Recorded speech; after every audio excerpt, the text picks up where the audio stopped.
engineering project. My first priority always deep technical research.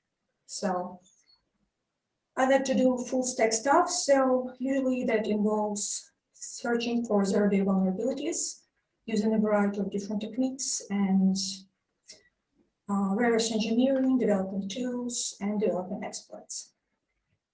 And then I have some workflows related to operational management of my company.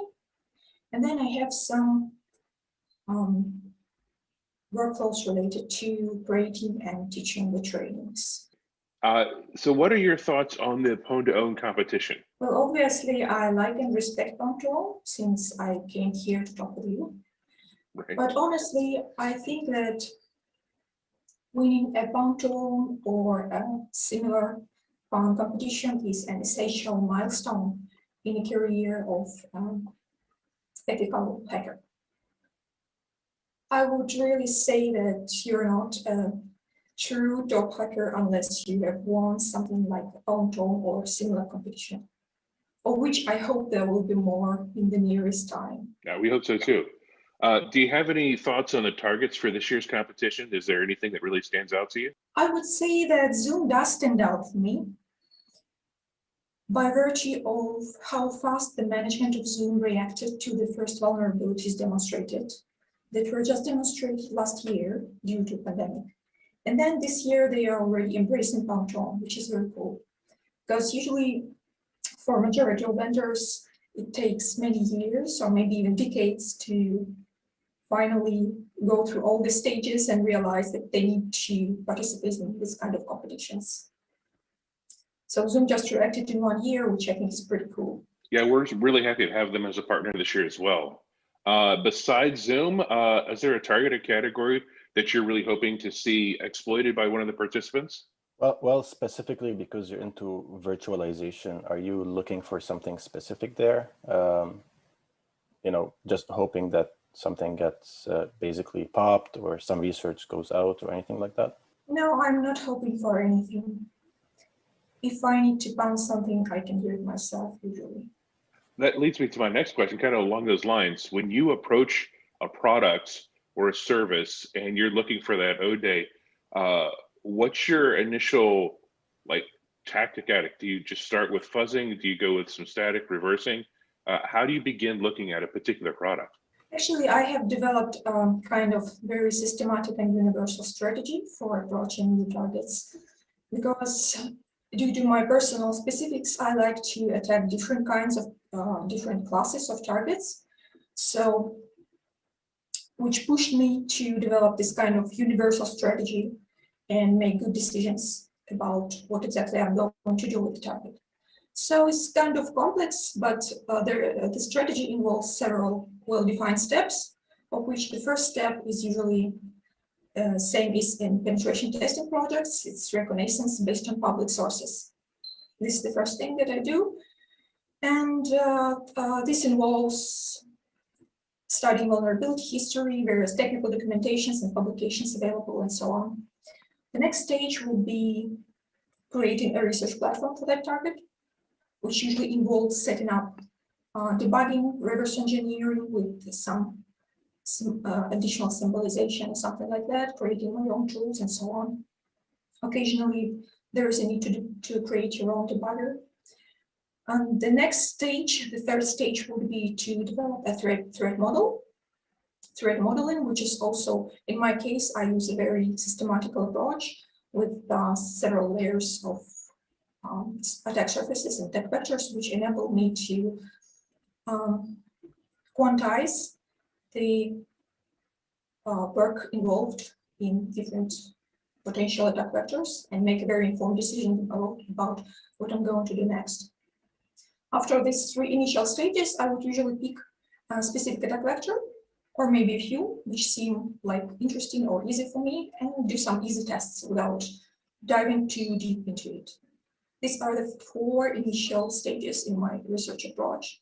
And after that, I would probably take a break and do some thinking about it, and maybe involve in a more deep research of a particular attack vector that I've chosen. So when do you usually just stop doing research on a specific target? Do you basically give it, let's say, a couple of months until something comes up, or basically if nothing comes up, if you didn't basically find any bugs, if that's the, the end goal, basically find bugs, write exploits. If you couldn't find bugs or write an exploit for a target, when do you actually call it good? Like, okay, I should basically stop for some time and move to another target, basically. Usually I allocate around 6 to 8 weeks to the initial 3 stages of my research strategy.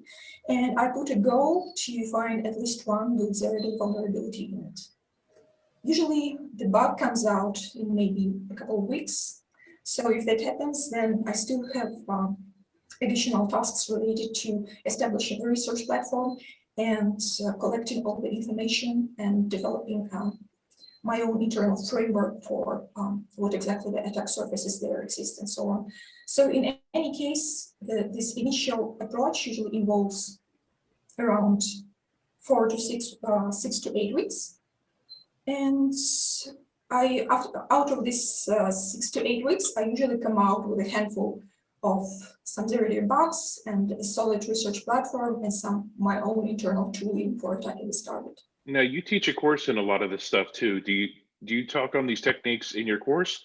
Or what all do you cover in the course? Tell us a little about that. Currently, I'm making a training on hypervisor exploitation, which is focused on vulnerability discovery only.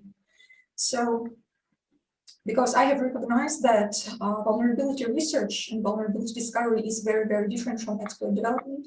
So I decided to pursue this a little bit unorthodox strategy in my training. Usually people make trainings on exploitation, which involve both vulnerabilities and exploit development.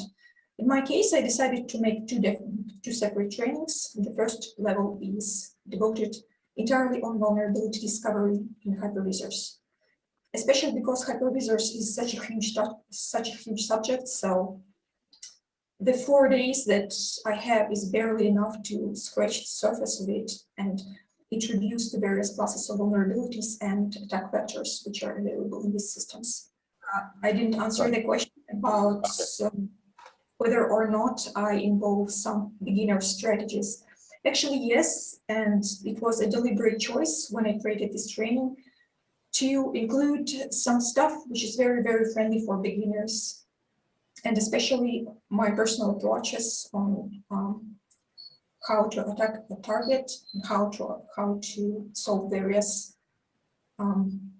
metacognition problems in arbitrary research projects.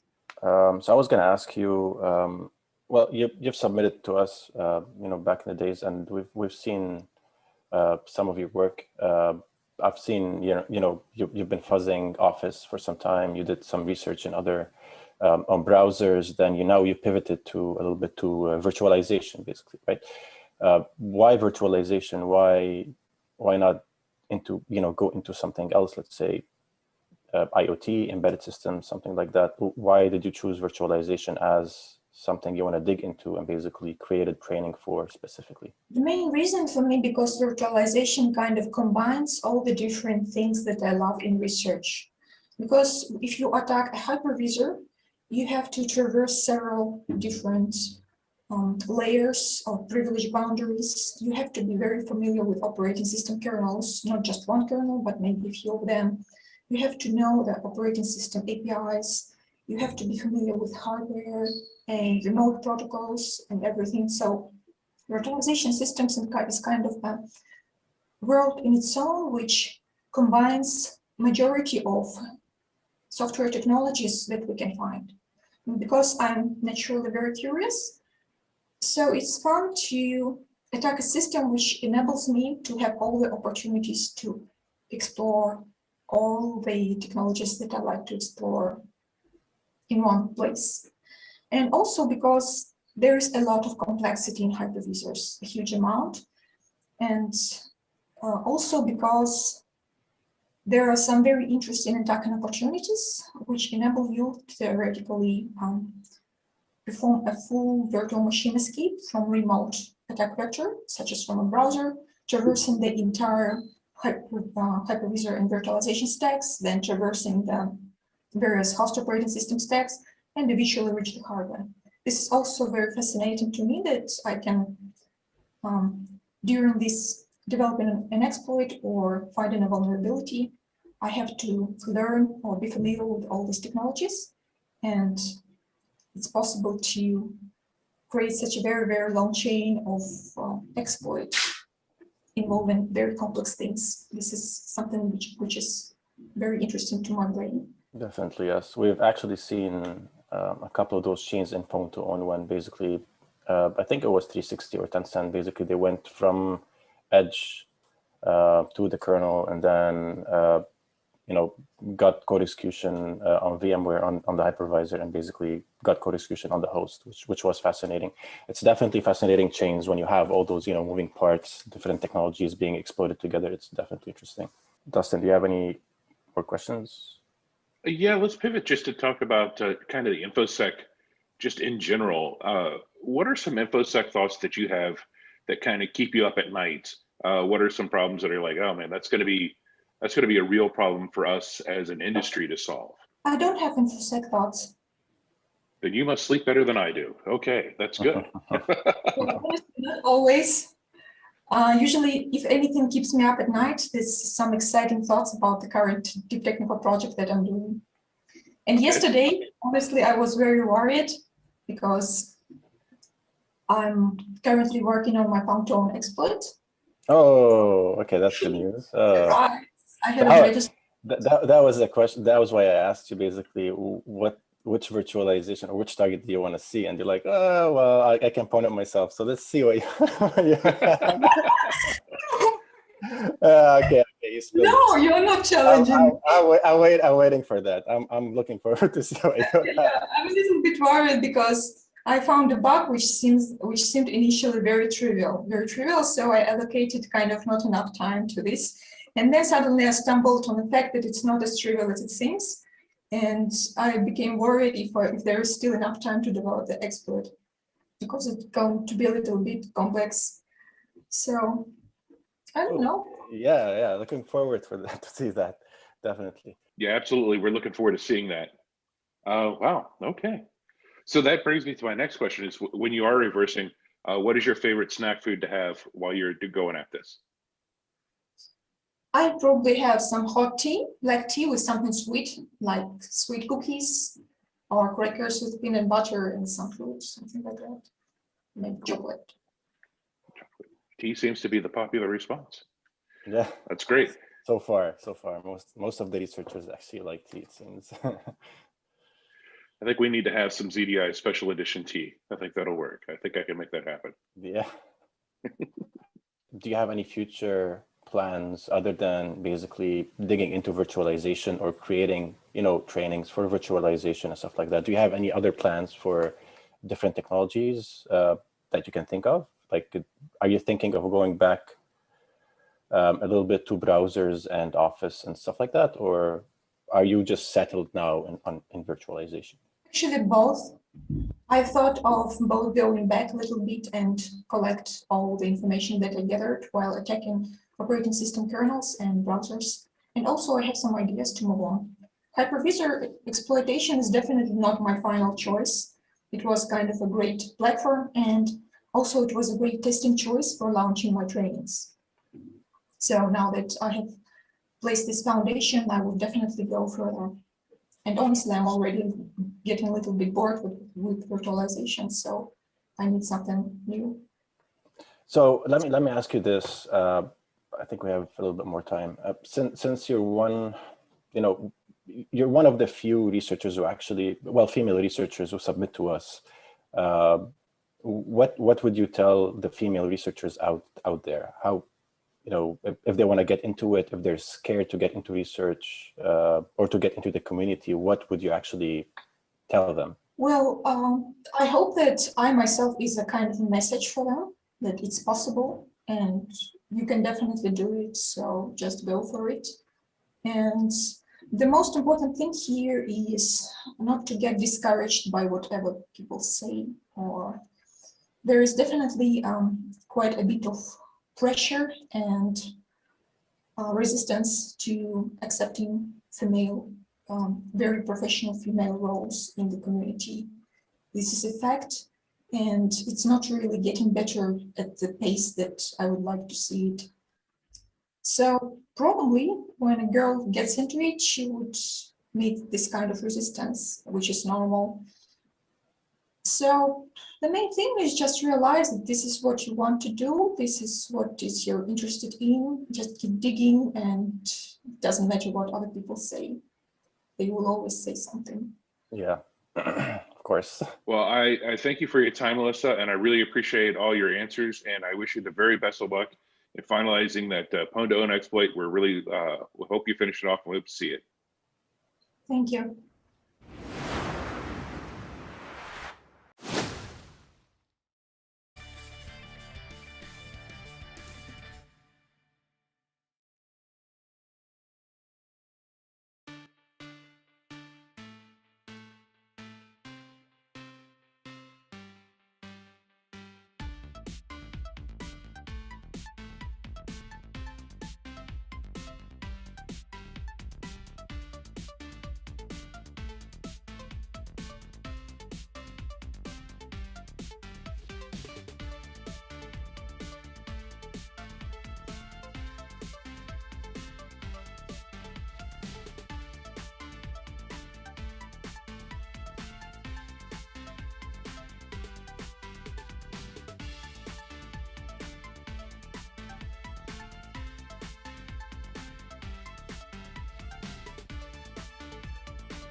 Hello, everybody. I'm Dustin Childs with the Zero Day Initiative, coming to you again from PWN2OWN 2021. We have confirmed the previous attempt, Microsoft Teams. So congratulations to OV, who has won $200,000 and 20 points towards Master of Phone. So again, that now takes us up to $500,000 for the contest on our first day through our first 3 attempts. Wow, that's awesome. So we got a lot more coming. Up next, Team Vitel will be targeting Windows 10 in the local escalation of privilege category. So again, this is a point where they are going to attempt to get the privilege escalation on Windows. Could be very interesting. $40,000 is at stake. And I will hand it over to the team north of the border in Montreal and Toronto. Abdul, go ahead and take it from here.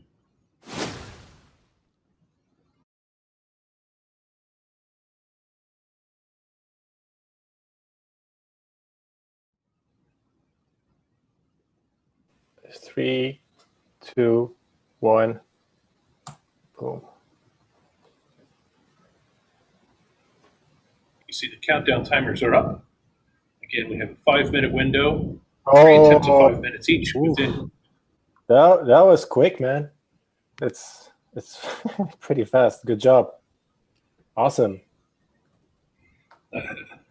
Cool. Well, for those who might not be able to see it, that's Who Am I?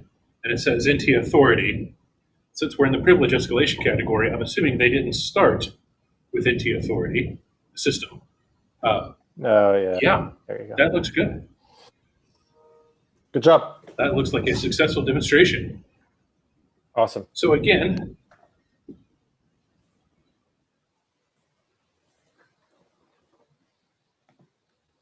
Zoom call. Holy crap. They give all This the worked. details. Give all the details of the bugs. And go through it, make sure that Microsoft doesn't know about it, make sure that we don't know about it. Again, it is a true zero-day competition, so they have to be unique bugs that are not known by the vendor or us. If so, that gets us another $40,000. Coming up next in just 1 hour, so that would be 3:30 Eastern, we have the folks targeting parallels. I believe that is, hang on, let me look at the schedule. And if you haven't seen the schedule either, you can check it out on our blog, just like I am on my phone here. The Star Labs team, Billy Calvin and Ramdan, targeting Parallels Desktop. So tune in at 3:30. We should have some more interviews between now and then. If not, enjoy the retrospective videos. I'll see you at 3:30.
My name is Saif, and I'm a senior software security engineer. So I do some product security. So I look at the current product that my company provides and do security review for it, whatever that is, reverse engineering, source code review, looking for bugs, basically. So when it comes to the PWN2OWN contest, what are your thoughts about the contest itself? So as an avid follower of PWN2OWN and having been working closely in the past couple of years with PWN2OWN, I really love PWN2OWN. I think it's a very beautiful and beneficial thing.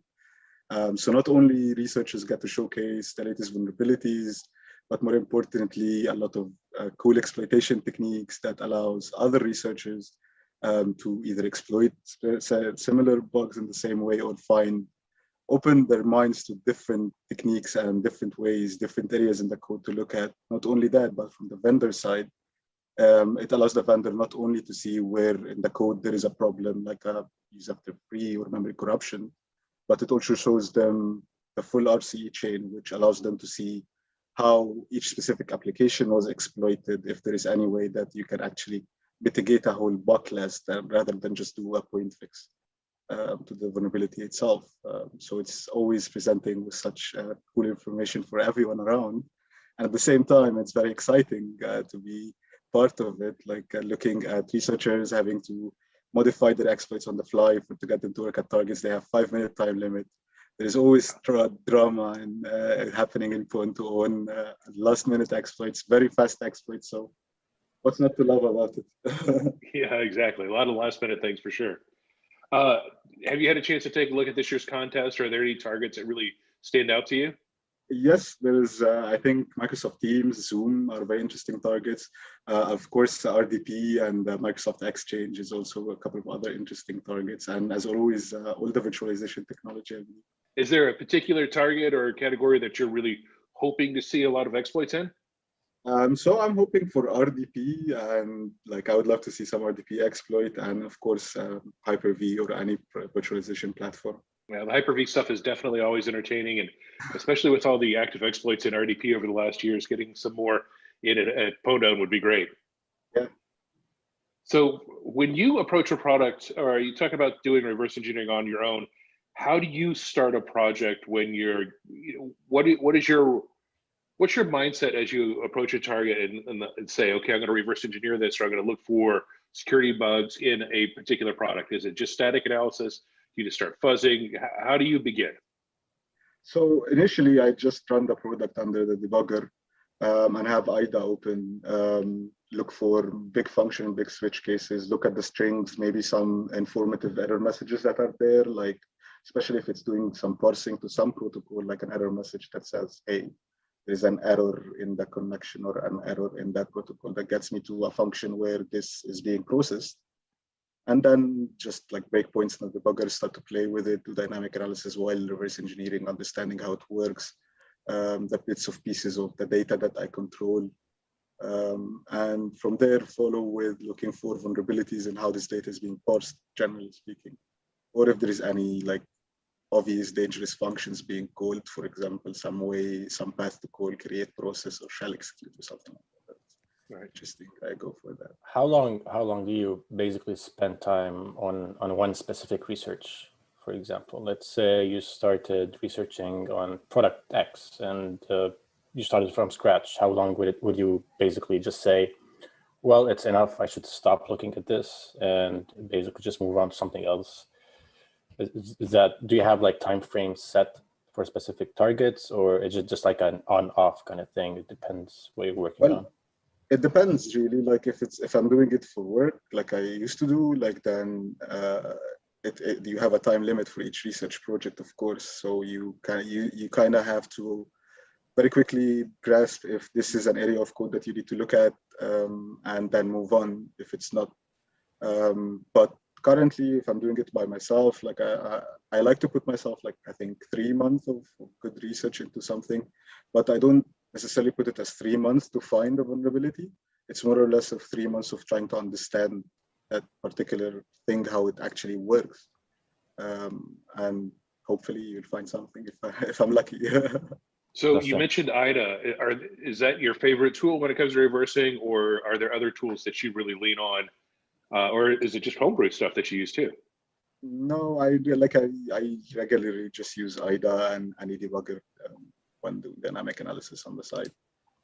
Do you prefer going, full disassembly, or do you prefer to have source or something to look at, for example?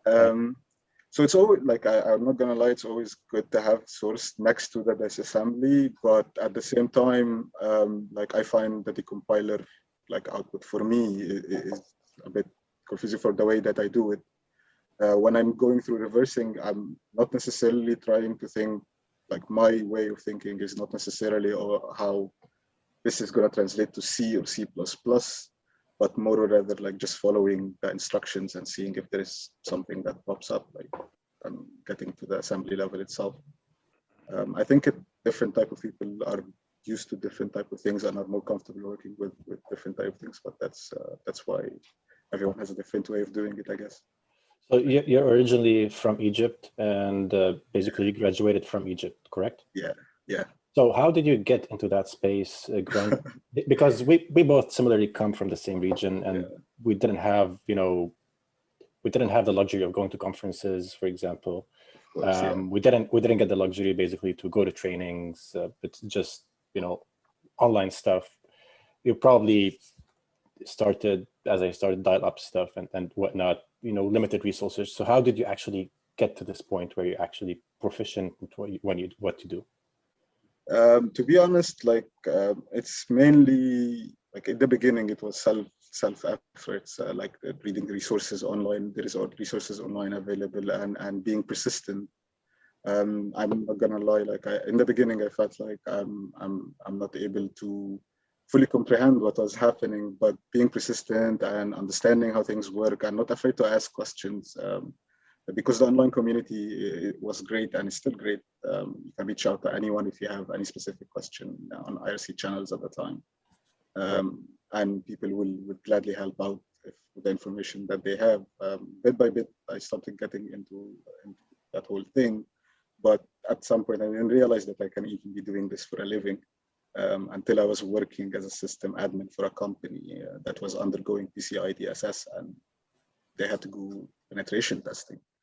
And from there, I like my eyes started, okay, you can do this for a living. It's something that you like to do, and it's just continued forward. I tried everything, like most of the parts of information security in the beginning, but at the end, I got most attracted to reverse engineering and exploit development. But I believe that there is multitude of fields in there that everybody should at least dabble in a little bit to understand if this is something that they will want to do and continue with it, then that's how you go. And in being in this day and age, like if you are doing great research and you're sharing it and you're helping people around you, then I guess there is no, like, the restriction of having to be conferences or going to trainings is lifted. But back in the day, you had to get out there, ask the questions, try to get that information from books or from talks that are being posted online, and try to follow through with something that is interesting to you. Yeah, I agree. I definitely have similar experiences as well. Since we both come from the same region. Yeah, that's cool. So so there's a lot of people from Egypt and the region in general who are trying basically to get into the space. A lot of them are basically getting into web security and web hacking and stuff, but we don't see a lot of people who are actually doing what you do, or getting into reversing and exploit dev, like hardcore exploit dev and stuff like that. Most of the talents that I've seen come from the region is at least focused on web applications, which is not bad, but still I think there's a lack in the other type of skills which you're kind of involved in. So what would you actually advise the young talents and the newcomers from that region basically to get into that? A lot of them, I know that they're basically scared to get into that, or they have specific fear or something like that to get into stuff like that. So what would you advise them to do? Like the first advice is definitely just be persistent and don't afraid to reach out with questions to people that you've read their research. For example, the most probably have some sort of online presence. You can reach out to them, ask them specific questions about this research. And like everything in the beginning is scary. I don't imagine when they started doing web application that it wasn't that scary. But when you go into lower level languages and deeper level into the system, you have to put in perhaps a bit more effort into understanding from the beginning. But like if you put the time and effort in there, there is no way that at some point you wouldn't actually understand it. You've put all the effort to understand, and you read all the information that you can read. You seeked out that information. If you have the information, then you can build a more informative like view, whether or not being scared to continue or not, but not actually trying to look at the information to begin with, and forming your opinion that this is something scary. You might miss on the chance. You might be someone who's really talented doing this. Yeah, mostly I've seen people kind of lose motivation right away, or whenever they see something, you know, a little bit more challenging than what they're used to do, then they basically lose motivation somehow. Which is like, you know, it happens to me. It happens to anyone, right, in the space. If you're looking at a hard target and you're like, oh shit, you know, like I cannot do this, or let me do something easier or whatever. But yeah, I agree that people have to put a little bit more effort and not lose motivation, you know, to a certain extent to get into to get better results at least, right?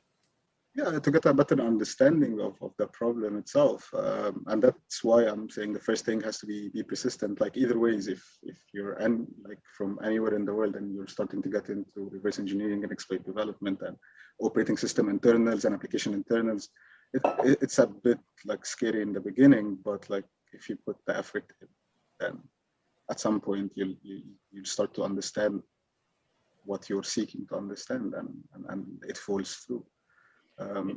Yeah, the nice thing nowadays as well is that there's a lot of resources out there compared to, let's say, 10, 15 years back or whatever. Now there's like actual books, presentations posted online and stuff like that. It definitely makes life easier for the newcomers.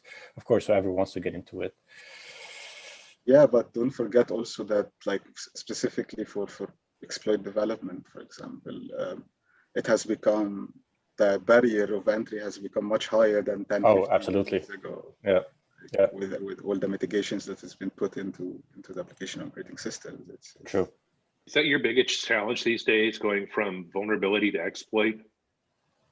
I mean, it depends on the vulnerability itself, but I guess one of the biggest challenges you'll face is how to actually exploit the vulnerability that you just found. Which mitigations from vendors do you find most effective? Is it DEF, ASLR, or, you know, MIMGC, whatever? Which ones do you find most effective? Well, all of them. All of them do their own part. Exactly. Exactly. Yeah. Yeah. That's cool. That's cool. I totally understand. Do you have? Are you basically working on anything interesting nowadays? You know, spill the beans. Come on. Like any research that we should expect from you at one point? You know, soonish.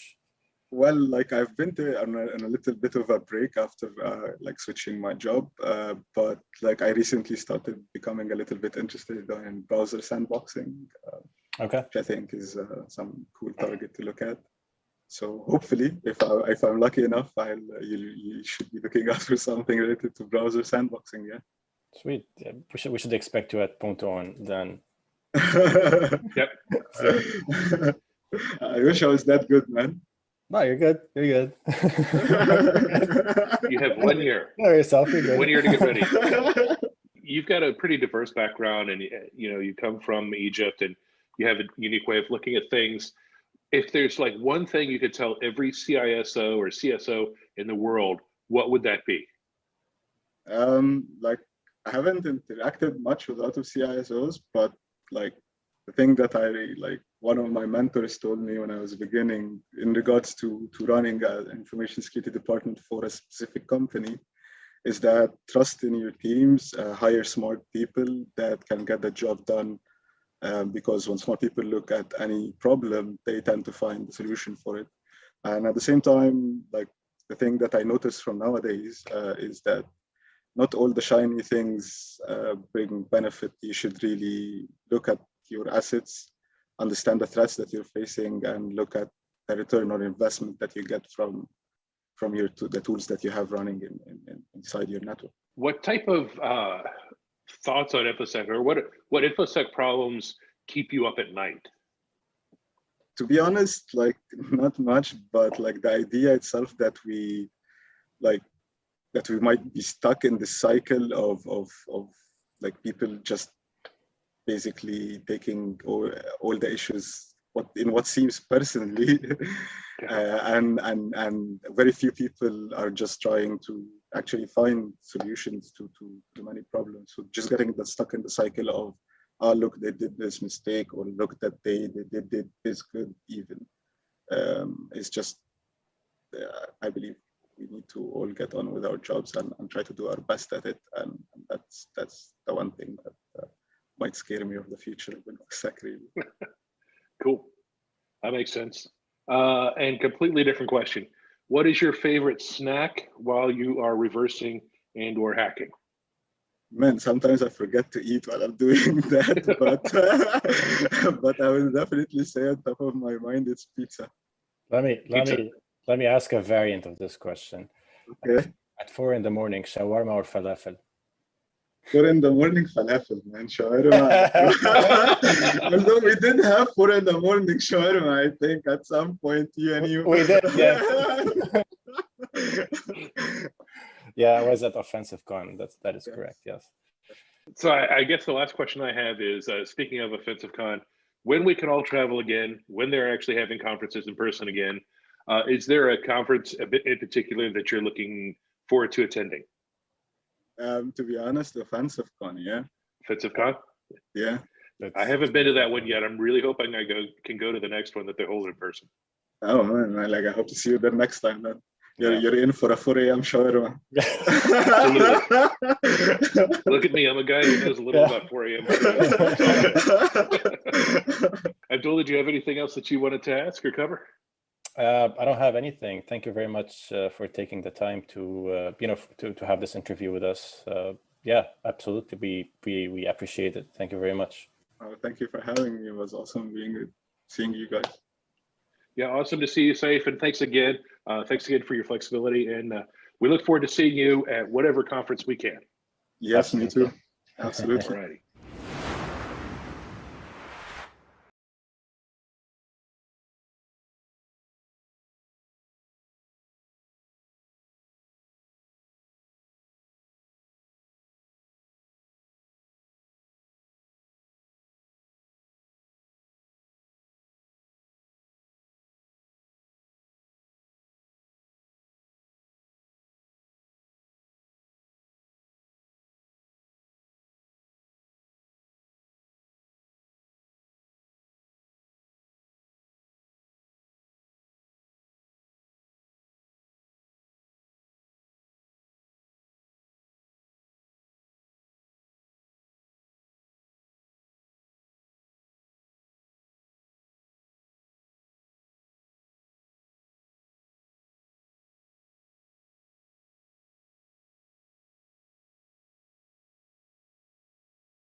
Hi, everyone. Welcome back to PWN2OWN 2021. I am Dustin Childs, coming at you here from our Austin office, from Austin with Love.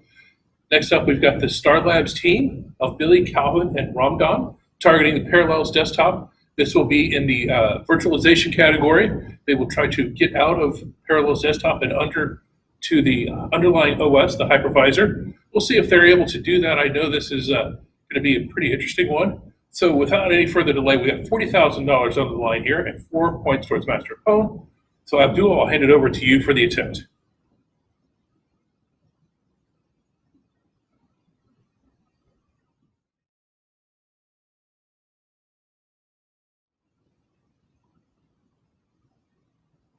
Three, two, one.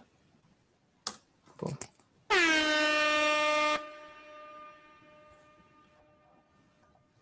Oops.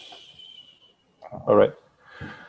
Okay, so the first attempt is a failed attempt. It basically crashed Parallels. So I'm gonna try again. Can you please? Okay, so that first attempt was a failure, as Abdul said. It was a quick failure. So we get 3 attempts within that 20-minute period. Each attempt has up to 5 minutes. Of course, a failure within the first minute, we're not going to let the clock just keep going. We'll reset the clock and reset everything we need to do to get back to that base start of where we were to begin with. So right now, Abdul is resetting the laptop as needed to get back to that pristine condition for Parallels before we restart the contest again. And again, this team has 2 more tries on this. I think we're ready to go. So I'll hand it over to Abdul again.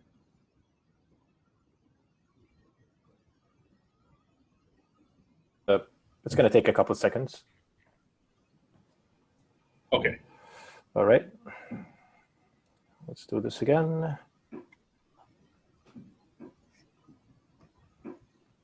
Hopefully it's going to work this time.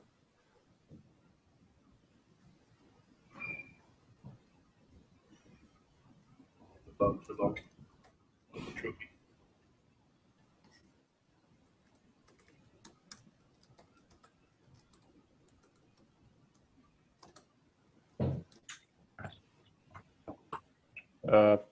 Are you guys cool with that? Yeah.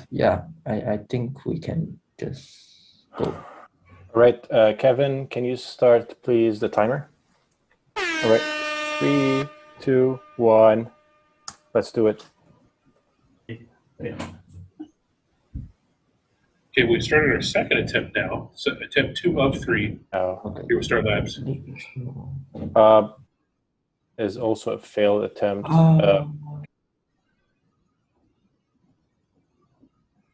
Okay, so that's 2 failed attempts out of 3. Now, Star Labs has the opportunity here to make some adjustments to their exploit code, depending on what they're doing. Maybe they can reconfigure something, change some parameters. I don't know exactly what they're using, so it's hard to predict what they may do with this time. But that's why we have the 20-minute time clock. Now, in past contests, we have actually seen people on stage recompile their code and make changes and come up with a successful 3rd attempt. So that's still possible. It'll be interesting to see if that happens again. And if it happens to fail a 3rd time, all is not lost for Star Labs. First of all, they're back later this afternoon with a different attempt, and they have another attempt later in the contest too. But even if the 3rd attempt fails, we'll still go into the disclosure room. We'll talk about exactly what they have. And it could be that they have very legitimate security vulnerabilities that just were not stable. The exploit wasn't stable. So we might purchase that through our normal ZDI program. And how does that work? And so, well, we purchase bugs from security researchers around the world. Why do we do that? Well, we like to. Bugs are cool. But more importantly, we actually work with our filter team on Tipping Point and produce trend micro filters. We send out to our customers, and then we work with the vendors to help get it patched for everyone. Last year, we had over 1,400 advisories. Our busiest year ever, 1,453, I think is the exact number. But who's counting? Oh, right, I am. So yeah, I count those, and we did a lot of them. We had a very busy year. So that's over 1,400 disclosures that we had purchased throughout the year. We'd work with the vendor to get some sort of patch. We had a few hundred that actually ended up going O-Day. Normally, we have a 120-day disclosure timeline to hold vendors accountable, make sure that they're actually working on it. With PWN2OWN, it's a little bit different. Since these are fully, I don't like the term weaponized exploits, but these are real deal exploits. If they were in the wild, they would be considered pretty bad. So we have a 90-day disclosure deadline with these. So that's where we're at with the disclosure timeline. So I know some people on the YouTubes were asking about the program, saying, what do we buy? What's the parameters? Definitely check out our blog. We've got a lot of resources there. Or email us, zdi@trendmicro.com, and just say, hey, are you interested in bugs in program X? We'll let you know. And it's a lot easier to just say yes or no ahead of time, so you're not wasting your time. We're not wasting our time. But we really enjoy working with security researchers around the globe, whether it be from Egypt, Vietnam, here in the US, Europe, Africa, South America. We've hit 6 continents. I cannot get the penguins in Antarctica to submit to the programs. We did send an emissary a couple of years ago. He didn't work out. He's no longer with us.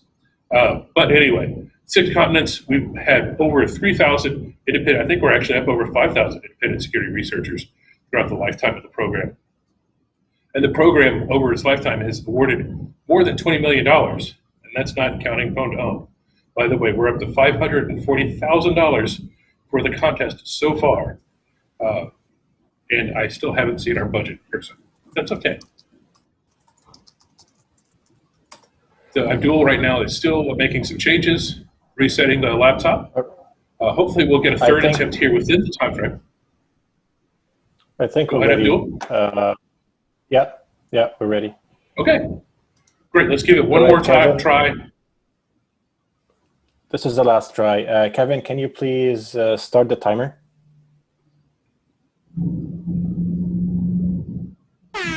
One. There you go.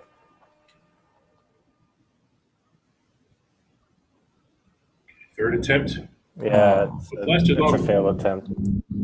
Oh, Sorry about that. that's okay. It's unfortunate. Right, let's we'll just chat about it a little bit more. Okay, I think we're off the stream. okay. 1 second, let me verify before I say anything.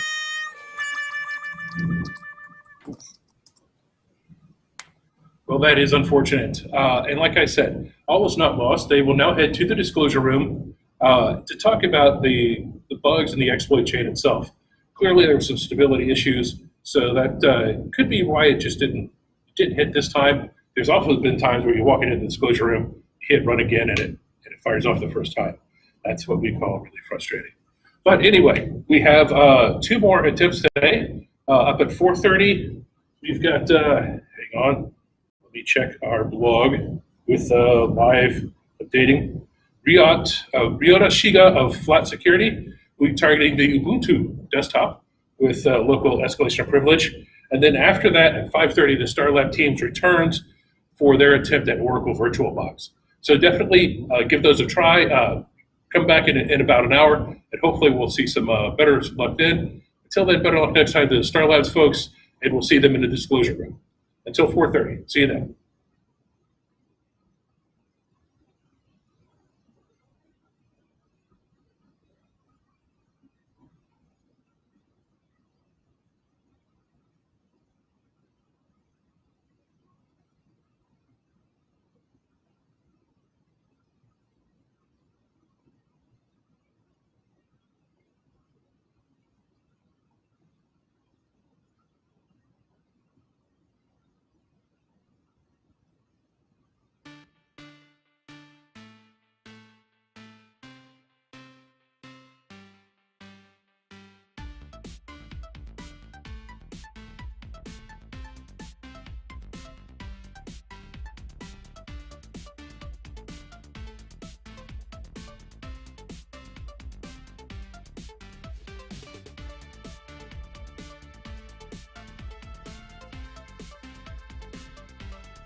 Welcome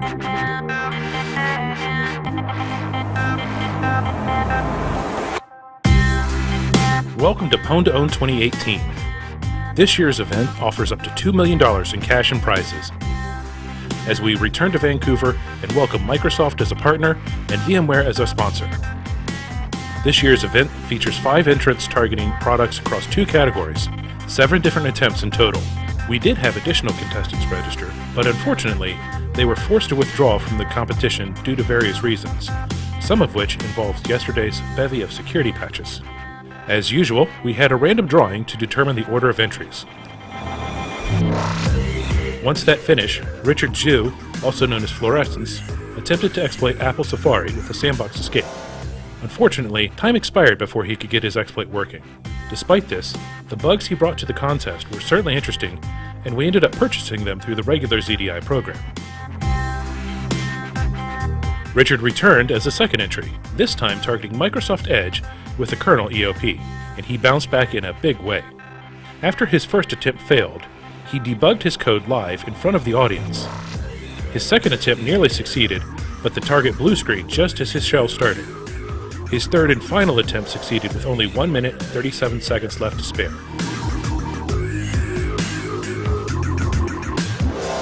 The dramatic effort earned him $70,000 and 7 points towards Master of PWN. Next up, Nicholas Bumstark from the Phoenix team followed with an attempt on Oracle VirtualBox. Apparently not one for added intrigue, his exploit immediately popped not 1, but 3 different calcs to indicate success. His demonstration qualified as a partial success, as he used an out-of-bounds read and a Toctile bug to earn himself $27,000 and 3 Master of PWN points. It was a great demonstration, and we look forward to more of his research in the future. Our final contestant for day 1 was Samuel Grosch, also from the Phoenix team. Last year, his Safari exploit included a touch bar component, and this year proved to be no different. He used a combination of a jet optimization bug in the browser, a Mac OS logic bug to escape the sandbox, and finally a kernel overwrite to execute code with a kernel extension to successfully exploit Apple Safari. The chain earned him $65,000 and 6 points towards Master of PWN. Similar to last year, he left us a nice message for us to read on the touch bar once he was complete. In total, we awarded $162,000 today and 16 points towards Master of PWN, with 3 Apple bugs, 2 Oracle bugs, and 3 Microsoft bugs purchased. We'll return tomorrow with our final day of PWN2OWN 2018.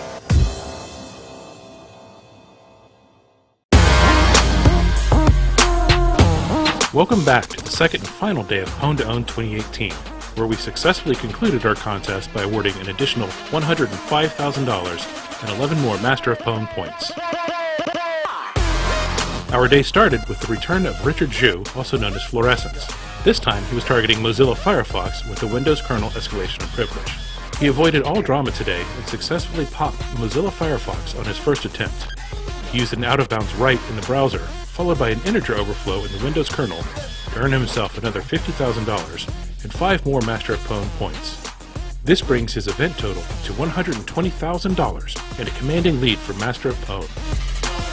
Next up, the folks from RET2 Systems, including Marcus Gasedelin and Nick Burnett, targeted Apple Safari with a Mac OS kernel EOP. After experiencing some unexpected failures, they successfully demonstrated their exploit on their 4th attempt. Unfortunately, the contest rules only allow for 3 attempts, so this counted as a failure. Still, the bugs used were purchased and disclosed to the vendor through our normal ZDI process. The final entry for the day, and for the contest, saw a team from MWR Labs, including Alex Plaskett, Georgi Gashev, and Fabi Maturki, target Apple Safari with a sandbox escape. They utilized a heat buffer underflow in the browser and an uninitialized stack variable in Mac OS to escape the sandbox and gain code execution. In doing so, they earned themselves $55,000 and 5 points towards Master of PWN. This brings our event to a close, and with it, we're able to award Richard Zhu as the Master of PWN. His successful entries earned him $120,000 over the 2 days events, as he accumulated 12 Master of PWN points. Richard has participated in previous PWN contests, and we certainly hope he returns in future ones to defend his title. Overall, we awarded $267,000 over the 2-day contest, while acquiring 5 Apple bugs, 4 Microsoft bugs, 2 Oracle bugs, and 1 Mozilla bug. While smaller than some of our previous competitions, the quality of research was still extraordinary and highlights the difficulty in producing fully functioning exploits for modern web browsers and systems. We want to congratulate all of those who participated in this year's events. Finally, special thanks go out to our partner Microsoft and our sponsor VMware. Their involvement was crucial to the success of the contest. As a reminder, vendors now have 90 days to produce security patches to address the bugs we've reported.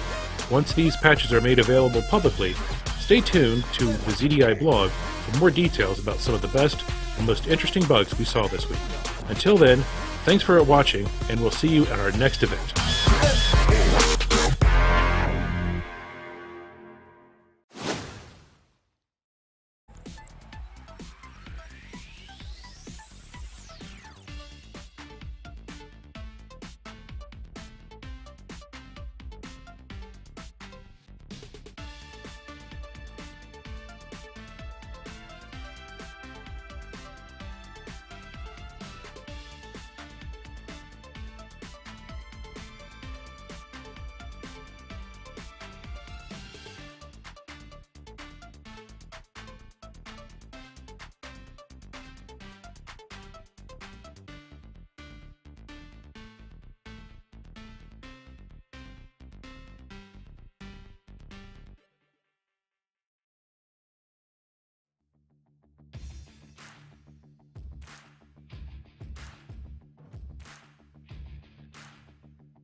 This is a smart manufacturing system that makes toy cell phones.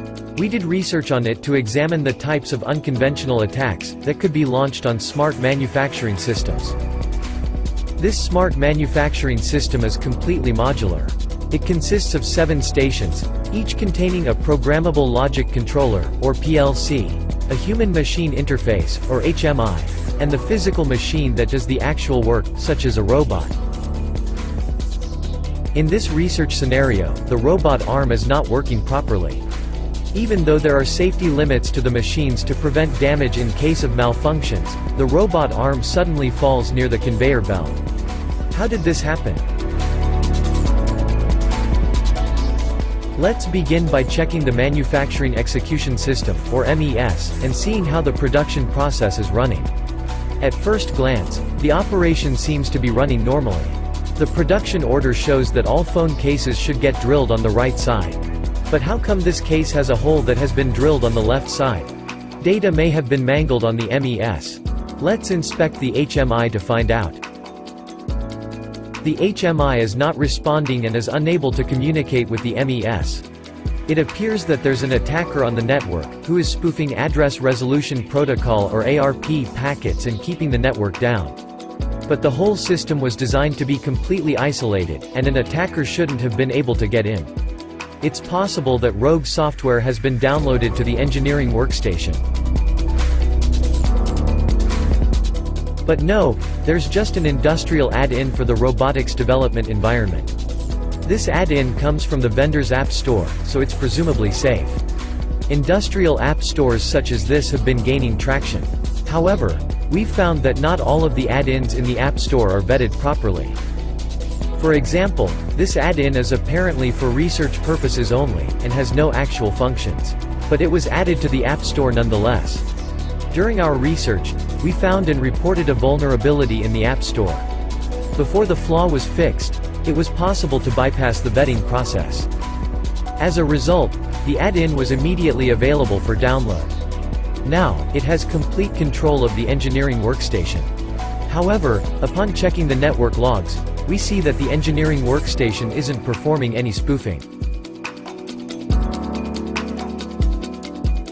The attacker may have compromised the development workstation, or the repository of an open-source project library to trojanize the custom Industrial Internet of Things, or IIoT device in this factory, that's used for temperature sensing and anomaly detection. Looking at the code of the firmware though, we don't see anything suspicious. The code is just reading from the temperature sensor using the driver. It's possible that the ARP spoofing code is hidden in a trojanized library instead. This explains why the HMI got disconnected from the network and the MES. It also explains the unusual temperature readings that have been triggering emergency stops. But what about the robot? It's protected by a password. This means that an attacker would still need the password to gain access to the robot. During our research, we found and reported a vulnerable mobile HMI app. This mobile HMI exposed sensitive authentication information that could allow an attacker to reverse engineer the credentials stored in it. The attacker would then know the password to the robot, and be able to send movement commands to it.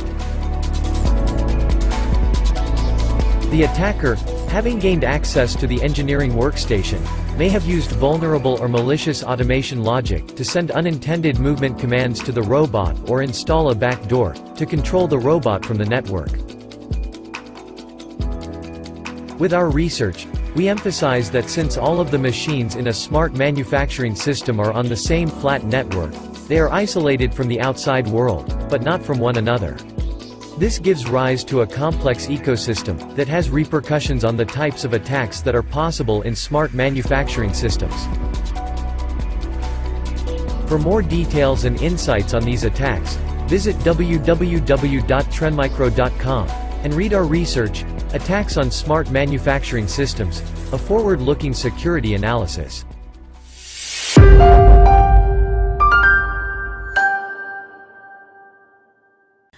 In 2020, the Trend Micro Zero-Day Initiative program published 1,453 vulnerability advisories, a 40% increase from 2019. Among these, high and critical severity flaws saw a spike in numbers as well. As discovered vulnerabilities increase, threat actors also devise more ways to exploit these. How are vulnerabilities abused by cybercriminals at present? Targeted attacks are one of the most menacing ways that cybercriminals undertake such abuse. Through our constant monitoring efforts at Trend Micro Research, we have uncovered major targeted attacks that abuse flaws to infiltrate a system. Recently, we spotted Operation Earth Kitsune, an attack that used Google Chrome and Internet Explorer vulnerabilities to conduct a watering hole campaign through compromised North Korean websites. Another is Operation Poison News, where we discovered that threat actors took advantage of an end-day proof of concept code and several privilege escalation bugs released by Google's Project Zero to target users in Hong Kong. We also spotted a campaign linked to the Sidewinder APT group. Aside from learning that this scheme uses 3 apps, we also demonstrated how one of them exploits a bug in Binder in Android. Vulnerabilities beyond the usual domains are also growing, and we, at Trend Micro Research, keep an eye on these as well. In particular, we analyzed at-risk areas in the industrial Internet of Things space. In one of our papers, we explored several attack vectors that could be used by threat actors to launch unconventional attacks on smart manufacturing systems. In a separate research, we deployed an elaborate honeypot to observe attacks that can affect unsecured manufacturing environments. We also identified exploitable flaws in widely used industrial automation machines and showed how an attacker can control the movements of a robot by altering its automation script. Additionally, we demonstrated how the IoT protocols MQTT and CoAP are affected by design and implementation vulnerabilities that allow attackers to disrupt systems that use these protocols. For cloud security, we analyzed weak points in serverless architectures to discover possible compromise and attack scenarios in these environments. Indeed, cybercriminals remain persistent in abusing every exploitable weakness. Together with our ZDI program, we continue our efforts to protect systems from nefarious schemes. To learn more about our research, visit the official website of Trend Micro Research.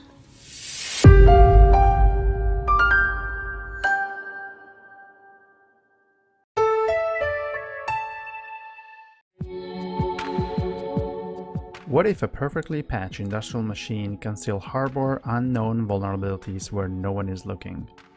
What if the technology that drives these industrial machines is not limited to automation tasks, but actually allows self-propagating malware to hide in the logic?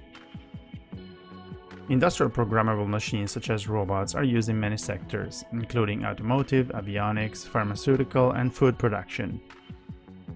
They are very flexible and can perform many different tasks. Here we see 3 robots in normal operation doing a pick-and-place task. This software is a simulator used to write production automation scripts. These automation scripts are the core of a robot's logic, and are usually written by automation engineers and system integrators. In this demonstration, all the software running on the robots, such as the operating system, is patched and free from any bugs. On top of the traditional software stack, all robots perform their task by continuously running an automation script that listens for commands from the factory network. The script does not perform validation on the received commands because it trusts the data that comes from the factory network. We found cases similar to this script on public code repositories, and of course we reported them. Also, based on the conversations within the most active online communities for automation engineers, it seems that they are not very concerned about the potential security risks in the automation scripts they write. Fortunately, only the first robot on the left is within the reach of a potential attacker on the network. The others are connected only to the first one via a local-only isolated network. Short of vulnerabilities in the regular software stack, the attacker in our demonstration tries to exploit the lack of data validation in the automation script. Now, the first robot is no longer running the original automation script. It's running a modified version that the attacker has uploaded by exploiting the lack of validation. The attacker can now try to interfere with normal operation, for example by injecting code that sends signals at unexpected times. The attacker may also be a bit more creative and make the compromised robot dance. Or they may use the robot to scan the isolated network for other vulnerable targets. And finally send a propagation command to the malware that they have written in this custom language, thus infecting the other robots. These issues do not arise from specific vulnerabilities in the vendor supply software, for which the vendors normally provide timely patches. We analyzed the 8 leading platforms and found out that the root cause of these issues is a bit deeper. The programming platforms offer some security-sensitive features that lead to vulnerabilities and enable the development of custom targeted malware that won't be detected by traditional scanners. Automation scripts are an overlooked attack vector that should be treated and managed like any other regular software. In our paper, we describe the details of our findings and suggest short and long-term mitigations for control process engineers, system integrators, and OEMs.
Hello, everyone, and welcome back to PWN2OWN 2021. I am Dustin Childs, Communications Manager for the Zero Day Initiative.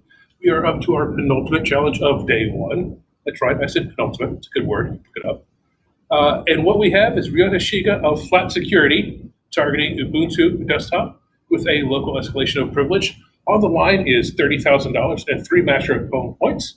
So with that, I'll go ahead and hand it over to our team up north of the border and let them run the exploit and see what happens next. Abdul, over to you. Alrighty.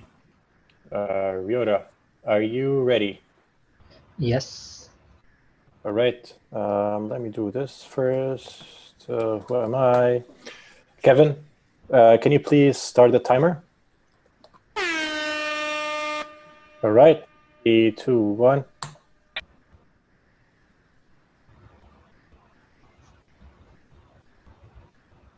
Oh, ooh, that was fast, my friend. There you go. Got root shell. It's a successful entry, as you guys can see over here. Success. Oh, there we go. Well, who am I? Root. Yes, that usually does lead to success there. Nice.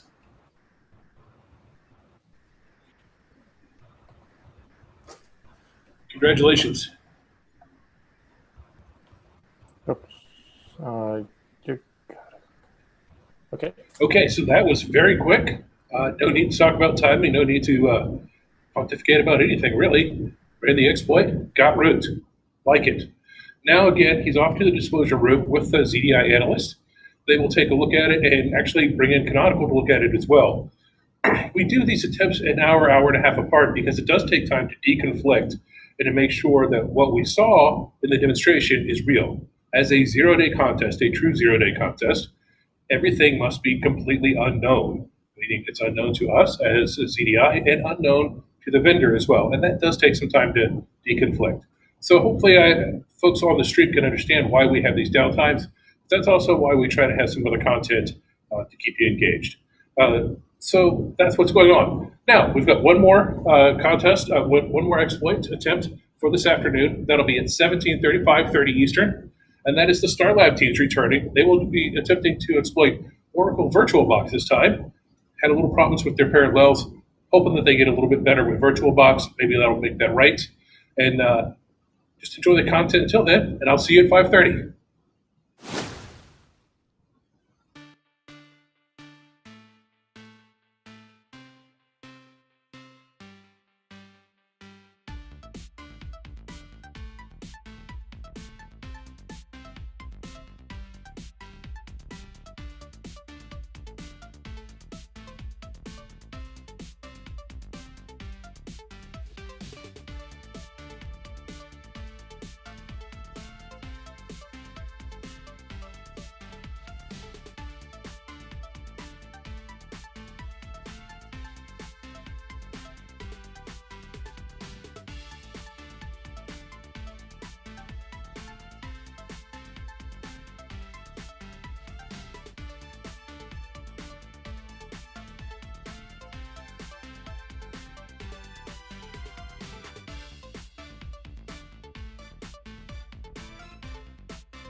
Once every year in sunny Vancouver, the best hackers meet the biggest players in the tech industry. PWN2OWN is the Super Bowl of hacking competitions.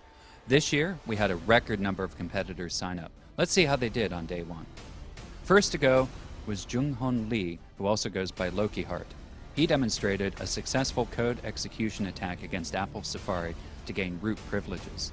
The attack consisted of 4 new vulnerabilities, a use after free vulnerability in Safari, and 3 additional vulnerabilities, including a heap overflow to escalate to root.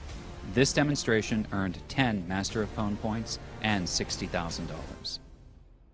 Next up was 360 Vulcan Team. They demonstrated a successful code execution attack against Adobe Flash using a type confusion bug with a use after free vulnerability in the Windows kernel to run code in the system context. Later, their second attempt demonstrated a successful code execution attack against Google Chrome in the system context. This attack used 4 vulnerabilities, 2 use after free vulnerabilities in Adobe Flash, 1 use after free vulnerability in the Windows kernel, and an out of bounds vulnerability in Google Chrome. This was, though, a partial win due to the Google Chrome vulnerability being a duplicate of a previous independent report to Google. In total, they earned 25 Master of PWN points and $132,500 for both attempts. Tencent security team Shield, which is PC Manager and Keen Lab, demonstrated a successful code execution attack against Apple Safari to gain root privileges. This used 2 use after free vulnerabilities, 1 in Safari and the other in a privileged process in Mac OS X. This demonstration earned them 10 Master of PWN points and $40,000. Next up was Tencent security team Sniper, which is Keen Lab and PC Manager. They demonstrated a successful code execution attack against an out-of-bounds vulnerability in Adobe Flash that used an info leak vulnerability and a use after free vulnerability in the Windows kernel. This achieved system context. This demonstration earned 13 Master of PWN points and $50,000. The last to go was Tencent Xuanwu Lab. They attempted an Adobe Flash vulnerability in Microsoft Edge. After a nerve-wracking 15-minute window, the attempt finally failed. At the end of the day, a total of 15 new vulnerabilities were demonstrated and $282,500 earned in prizes. At the end of day 1, 360 Vulcan Team is in the lead for the title of Master of PWN with 25 points. What will day 2 bring? Tune in tomorrow and follow us on #PWN2OWN.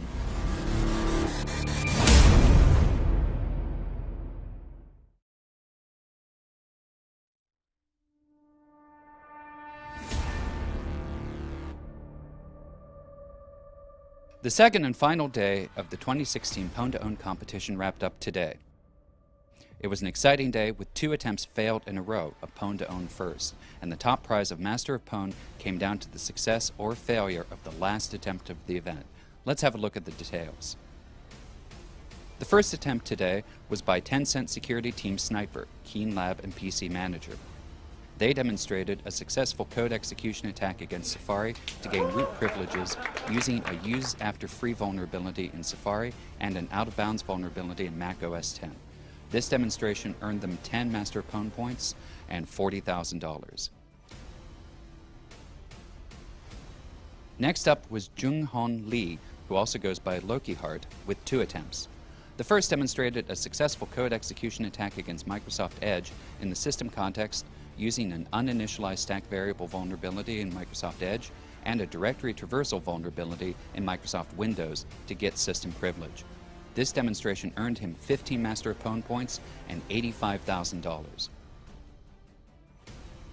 Unfortunately, his second attempt to demonstrate a code execution attack against Google Chrome failed.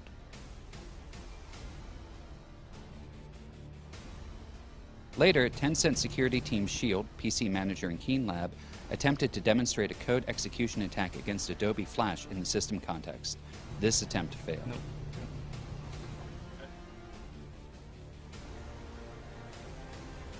The last to go was Tencent security team Sniper, Keen Lab, and PC Manager. They demonstrated a successful code execution vulnerability against Microsoft Edge in the system context. They used an out-of-bounds vulnerability in Microsoft Edge and a buffer overflow vulnerability in the kernel. After a heart-pumping 2 minutes, their demonstration succeeded in making them the Master of Pwn for Pwn2Own 2016 with 38 Master of Pwn points and $142,500 in prizes. This was an amazing and emotional event with record-breaking attendance. This year is also special as Trend Micro became a sponsor of Pwn2Own following the acquisition of Tipping Point, ZDI, and DV Labs. It was great seeing you all in Vancouver. See you next time.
Hey everyone, welcome back. My name is Dustin Jones. I'm the Communications Manager here with the Zero Day Initiative. It is time for our final event of day one in PWN2OWN 2021. So we are super excited for that. Just to catch you up, that last event that you saw, the Ubuntu, we did confirm that. So that was a successful attempt. That equates to $30,000 for him and 3 points towards Master of PWN. Now we have the Star Labs team coming back. They had one failure earlier today. See how they do against Oracle VirtualBox. The team of Billy, Calvin, and Ram Dunn will be taking on Oracle VirtualBox here very shortly. So we'll go ahead and get started with that. And then stay tuned after the attempt. I have some important news about something coming up. So, but first, let's see some exploits. Abdul, over to you.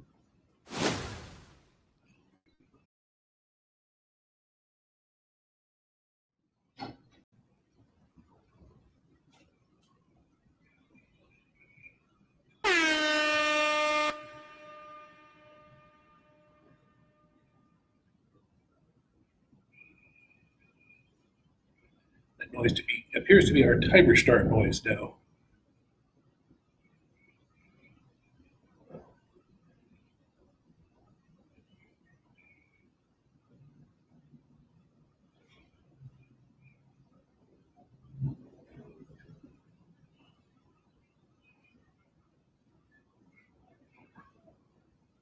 We know Abdul is running this attempt.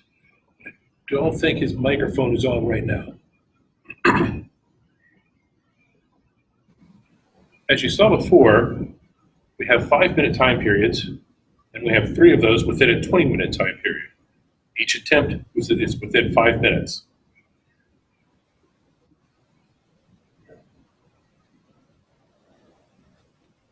Seems to be working. Let's see what happens. Okay, that's positive news.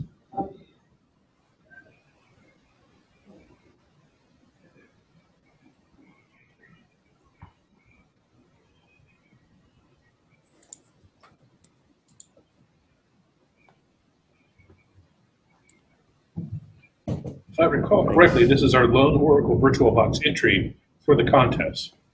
So we're certainly hoping we get a positive result here. Right. So the first attempt is a failed attempt. Can you reset the timer, please, Kevin? Can you mute us? Guys, do you want me to restart? I'll just restart the. Okay, so what Abdul is doing now is he's really restarting the virtual machine. He's making some changes, going through the setup with the team, just to make sure everything is as they anticipated. So, maybe there's a configuration change that they want to make. Again, without knowing what type of exploit they're using, it's hard to take a guess at what could happen. But, you got to get the Master of PWN trophy, you got to go through some hardships. One of those things. Hopefully they'll get to their second attempt here shortly, and we can see exactly what is going on. Times like this in the past, we often have things like if there's a race condition involved, that could be an issue. Sometimes even like different models of laptops will have different results when you're trying to exploit them, depending on the various things. And one of the things that the most interesting one, I think, for a laptop difference was a laptop had a different screen resolution. Part of the exploit involved using the virtual keyboard. So everything was working great until the exploit tried to hit the enter key on the virtual keyboard, but because the screen resolution had changed, it wasn't there anymore. It was someplace different. So they were trying to recalibrate where they were hitting enter. Why it didn't quite work, but that was an interesting case of one of those small variances that you just don't take into account for that can end up being a big problem on the stage at PWN. One thing I forgot to mention this morning about Master of PWN is included in Master of PWN is instant platinum status next year for the researcher. What is platinum status? Well, ZDI has a program kind of like frequent flyers. The more you submit, the more you can earn. So platinum status is our highest, and it comes with 65,000 points, which is a one-time cash payout, plus I think about 25% on top of all of your other earnings. So if something comes in for 1,000, it becomes 1,250. So that's a great thing to do. We have bronze, silver, gold, and platinum. You can check out our website, zerodayinitiative.com, see the About section there for all of the different program incentives that you have available. I think we're at 16 minutes now, counting. So I know they're taking a look and going through and seeing what they can do. I'm trying to remember if I saw any other questions on the video stream for YouTube that maybe I could answer while we wait. So one thing I actually haven't mentioned, our Twitter handle, we're at the ZDI. So if you're looking for the latest and greatest on the contest or the program overall, make sure you give us a follow there at the ZDI.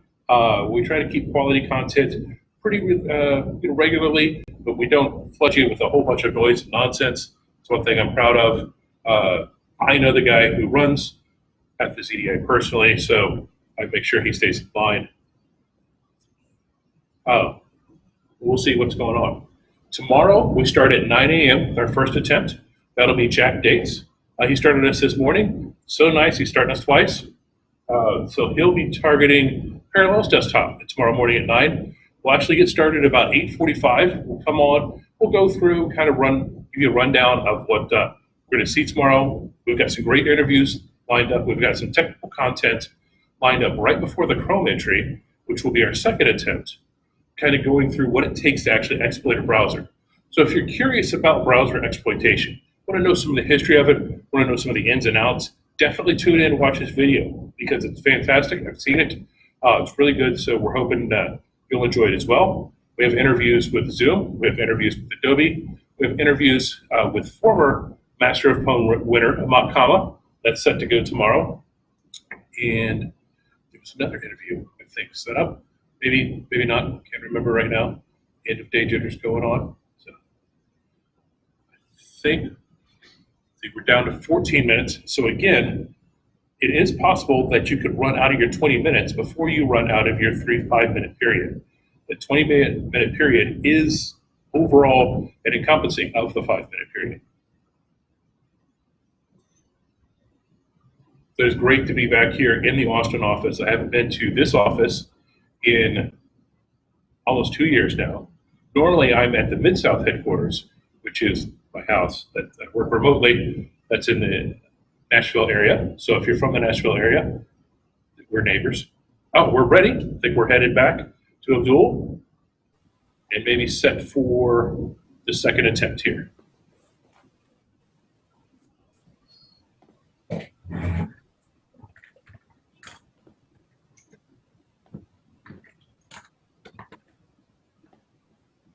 I mean, it's one of these VirtualBox things. Okay. Yeah, yes.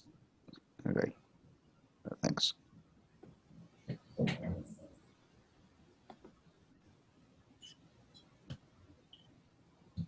So I think Abdul is about set. Do you want me to run the same code one more time? Yes, simpler. All right, let's do it. 1 second.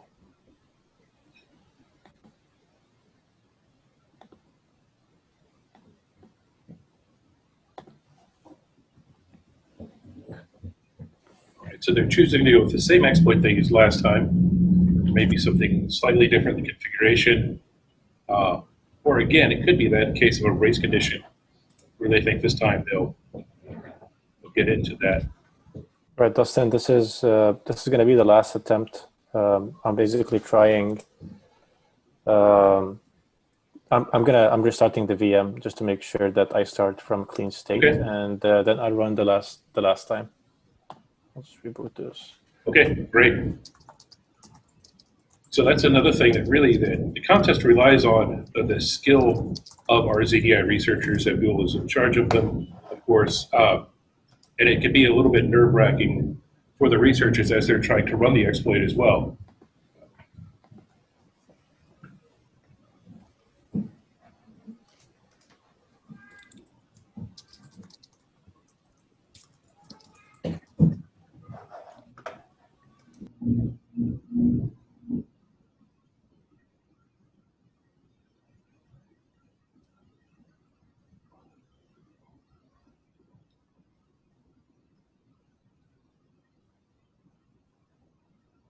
Okay, still waiting for that virtual machine to come back online.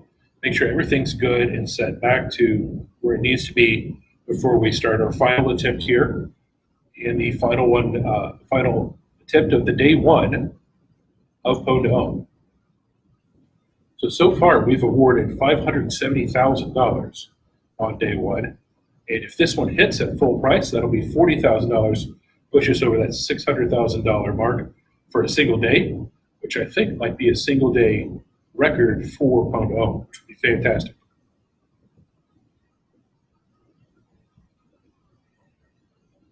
At least it's fantastic to me because I'm not actually writing the checks. The person who is writing the checks has been quarantined in parts unknown, and we're keeping that person there until the contest is completely done.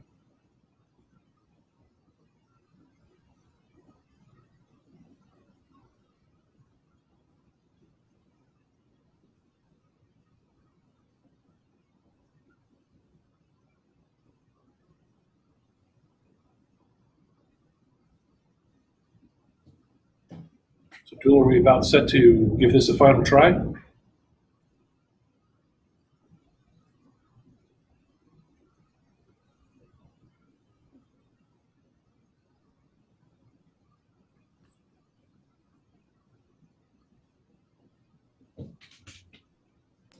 Sorry, Dustin. I was saying that I'm rebooting the whole system to start from a clean state. The system is rebooting. Okay. It's going to boot up in a minute. I was on mute, my bad. That's all right. I wonder if we took all the time we spent waiting on computers to boot, put it all together, how many years would that be? For me, probably several years.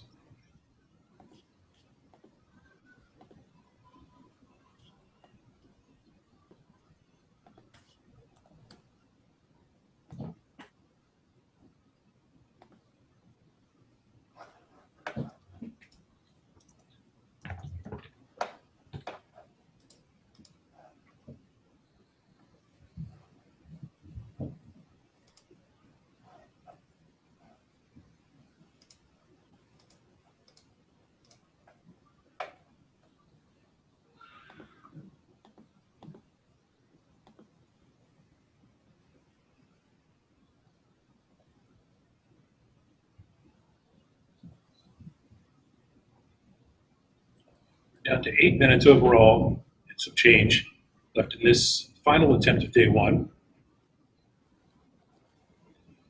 I can tell you that the record for closest time to final is about 2 seconds. PWN2OWN Miami of 2020, one of the attempts failed a couple times, and then the last one succeeded with about 2 seconds left on the clock. Not that often you have a buzzer beater in PWN2OWN, but that's about as close as we came right there.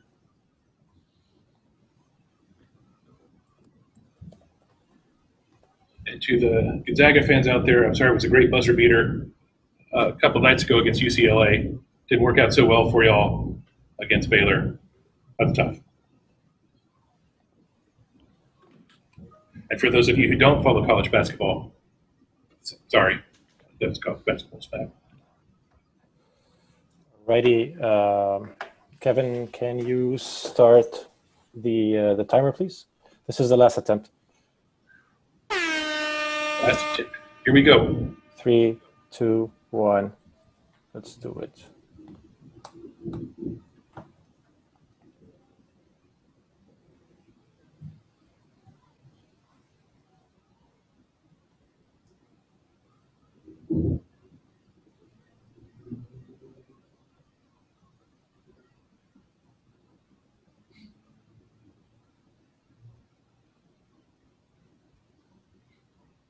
So again, not every exploit is instantaneous. We saw that in our first exploit of the morning. Took several minutes for Safari to get popped. Kind of the opposite with Ubuntu, the EOP. That was pretty instantaneous. Now, there are headlines out there that say this or that gets hacked in 30 seconds. Don't listen to those headlines. Those are silly. The demonstration may take 30 seconds or a couple minutes, but the research behind it takes months. So there's a lot of hard work from researchers that go into coming to PWN2OWN. It's a lot to kind of put it out there and be in a situation like this where you're hoping your exploit hits. It's hit in the past. Now you're on the clock. Will it hit now? Unfortunately, it did not work. Yeah, so it's a failed attempt. Well, that is unfortunate. But as I said in the past, that doesn't mean that's the end of the story. 4-Star Labs, they do have another entry later in the contest, and they're still going to go off to the disclosure room and talk about the bugs. And I'm sure the vulnerabilities are legit, and maybe why they didn't hit. So they still may be purchased through the normal program, but they will just not qualify for the PWN2OWN win, which is disappointing. However, congrats to Star Labs for making it here and putting themselves out there. So that does wrap up our final attempt of the day, but we are not done for today, because in 1 hour at, let's see, 17:30 now, so 18:30, 6:30 p.m. Eastern, I'm going to sit down for a roundtable discussion with myself, Abdul, and our director, Brian Lawrence. We're going to talk about what we saw today, and we'd love to answer any questions that you may have. So this is a surprise for them. I haven't told them we're doing this. But if you have a question that you would like answered live, tweet us at the ZDI. Make sure you use hashtag PWN2OWN so we know that you're talking about us. At the ZDI, tweet us your question. We'll do our best to answer it on live, on the air. No guarantees. It's not an Ask Me Anything. It's Ask Me Nearly Anything. And we'll see what we can do. But definitely looking forward to that. A lot happened today. $570,000 awarded. Whole lot of Master Opponent points. Some really cool stuff. We had an Exchange exploit. We had a Teams exploit. We had a Safari exploit. Then we had lunch, so that was really cool too. So a lot of stuff going on. Tomorrow, we've got Google Chrome and Edge at the same time. We have another Exchange bug. We have Zoom coming up as well. So definitely be sure to tune in tomorrow morning. We'll start around 8:45 Eastern. Our first attempt is at 9 a.m. Eastern. And again, stick around for the roundtable. That starts at 6:30, 18:30 Eastern, and I'll see you then. Thank you.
Welcome to PWN2OWN 2017.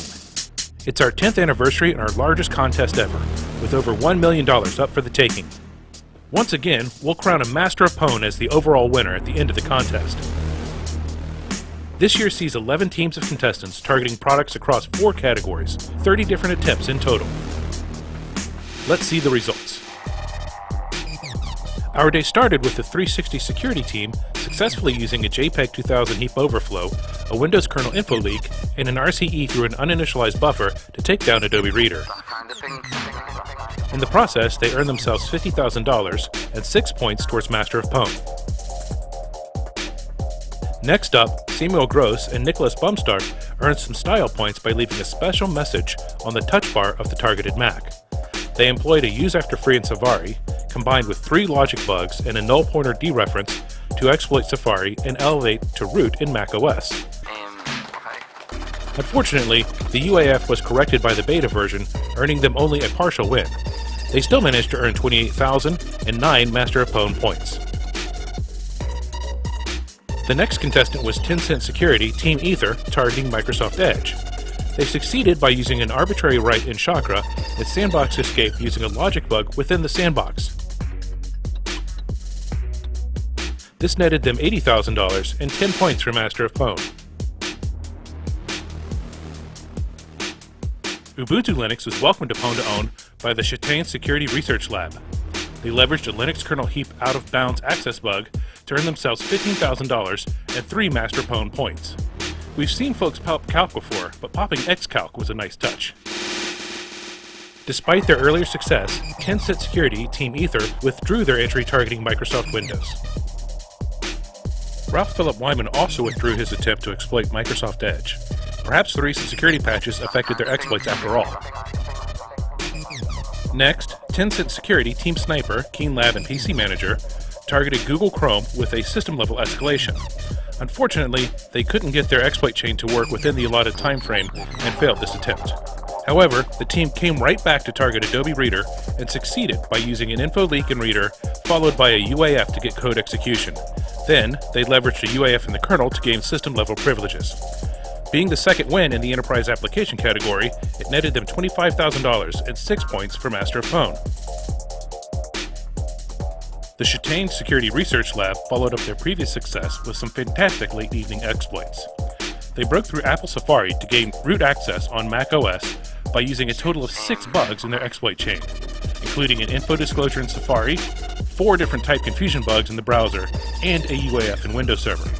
This demonstration earned them $35,000 and 11 points towards Master of PWN. They also let us know their research was guided by advisories released through the ZDI program.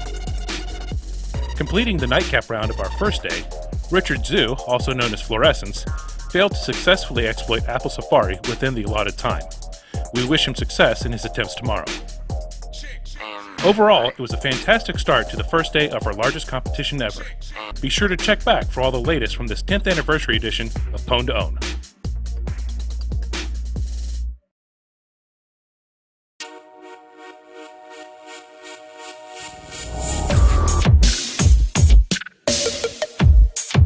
Welcome to day 2 of PWN2OWN and our 10th anniversary. Today we have a record 17 entries happening on a single day. So many in fact that we've divided it into 2 tracks. Track A focuses on Adobe and Microsoft products, while Track B looks at Mozilla and Apple products. Our day started with 360 Security Team looking at successfully exploiting Adobe Flash by using a use after free bug, 2 Windows kernel info leaks, and an uninitialized Windows kernel buffer to elevate through Flash to system level access. They were unable to complete their VMware escape as part of their bonus portion, but what they did demonstrate still counts as a win and netted them $40,000 in cash and 12 Master of PWN points. Over in Track B, the day started with Tencent Security Team Shield deciding to withdraw their attempt to exploit Apple macOS.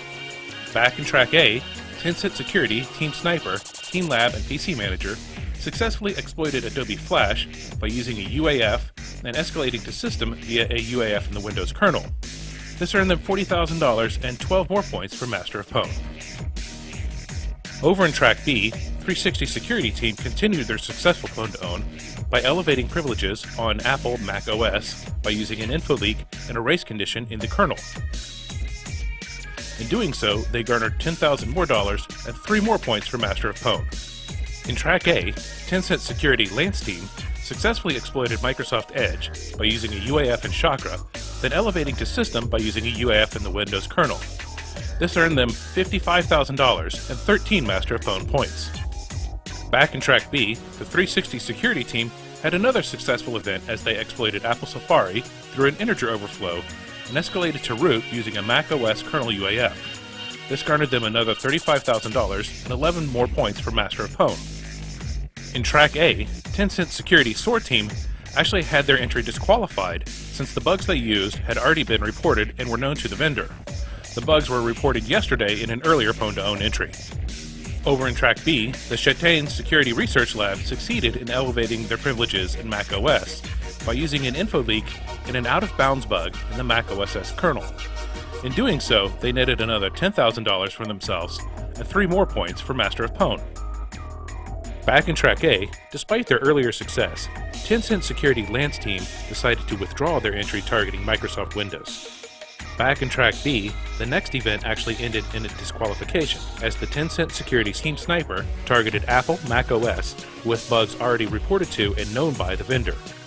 In Track A, Tencent Security Team Shield decided to withdraw their entry targeting Microsoft Edge with a system-level escalation. In Track B, Moritz Judot from Blue Frost Security attempted to target Mozilla Firefox, but failed to get his exploit chain working within the allotted time.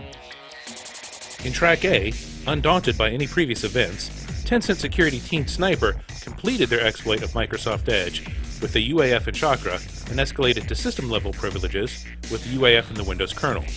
This round won them $55,000 and 14 points towards Master of Pwn. In Track B, the team from Châtaigne Security Research Lab wrapped up their successful first appearance in a Pwn2Own by exploiting Mozilla Firefox with an integer overflow and escalated privileges through uninitialized buffer in the Windows kernel.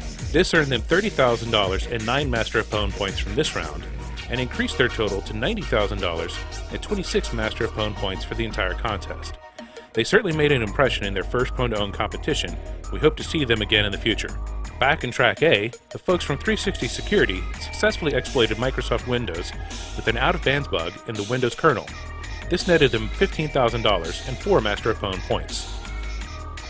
In the final entry for the day in Track B, Tencent Security Team Sniper successfully exploited Apple Safari through an integer overflow and escalated to root via an out-of-bounds UAF in Windows Server. This netted them $35,000 and 11 points for Master of Pwn. In the final event for Track A and the final event for Day 2, Tencent Security Team Sniper elevated privileges in Microsoft Windows through an integer overflow in the kernel. This final act of Day 2 earned them $15,000 and 4 more points for Master of Pwn. This brings an end to another fascinating day of Pwn2Own 2017. The race for Master of Pwn remains tight, with 2 teams still in the running. Be sure to join us tomorrow for all the results in the final of the Master of Pwn in this 10th anniversary edition of Pwn2Own.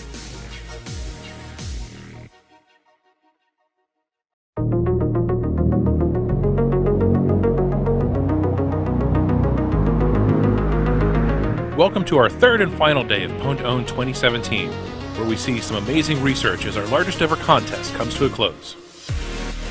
Our day started with the folks from 360 Security attempting a full virtual machine escape through Microsoft Edge. In a first for the Pwn2Own competition, they succeeded by leveraging a heap overflow in Microsoft Edge, a type confusion bug in the Windows kernel, and finally an uninitialized buffer in VMware for a complete virtual machine escape. These 3 bugs earned them $105,000 and 27 points for Master of Pwn. They won't say exactly how long the research took them, but the code demonstration needed only 90 seconds. Next up was Richard Zhu, also known as Fluorescence, targeting Microsoft Edge with a system-level escalation. Although his first try failed, his second attempt leveraged 2 separate UAF in Microsoft Edge, and then escalated to system using a buffer overflow in the Windows kernel. This garnered him $55,000 and 14 points towards Master of Pwn. The final event for both the day and the contest had Tencent Security Team Sniper targeting VMware Workstation with the guest-to-host exploit. They used a 3-bug chain to win the Virtual Machine Escapes category with a VMware Workstation exploit. This involved a Windows kernel UAF, a VMware info leak, and an uninitialized VMware buffer to go from guest to host. This earned them $100,000 and 13 more points for Master of Pwn. When we tallied up all of the Master of Pwn points, 360 Security became our winner with a total of 63 points. Close behind them was Tencent Security Teen Sniper with 60 points, and Chitane Security Research Lab with 26 points in third. At the award ceremony, we presented 360 Security with both the trophy and an amazing looking jacket. You have to admit, he does look pretty stylish. This brings to an end the 2017 version of Pwn2OWN. We look forward to seeing everyone in Tokyo for the mobile Pwn2OWN this fall, and back here next year for the 2018 version of the contest. See you then.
Hello, hello. Well, hey, look at us.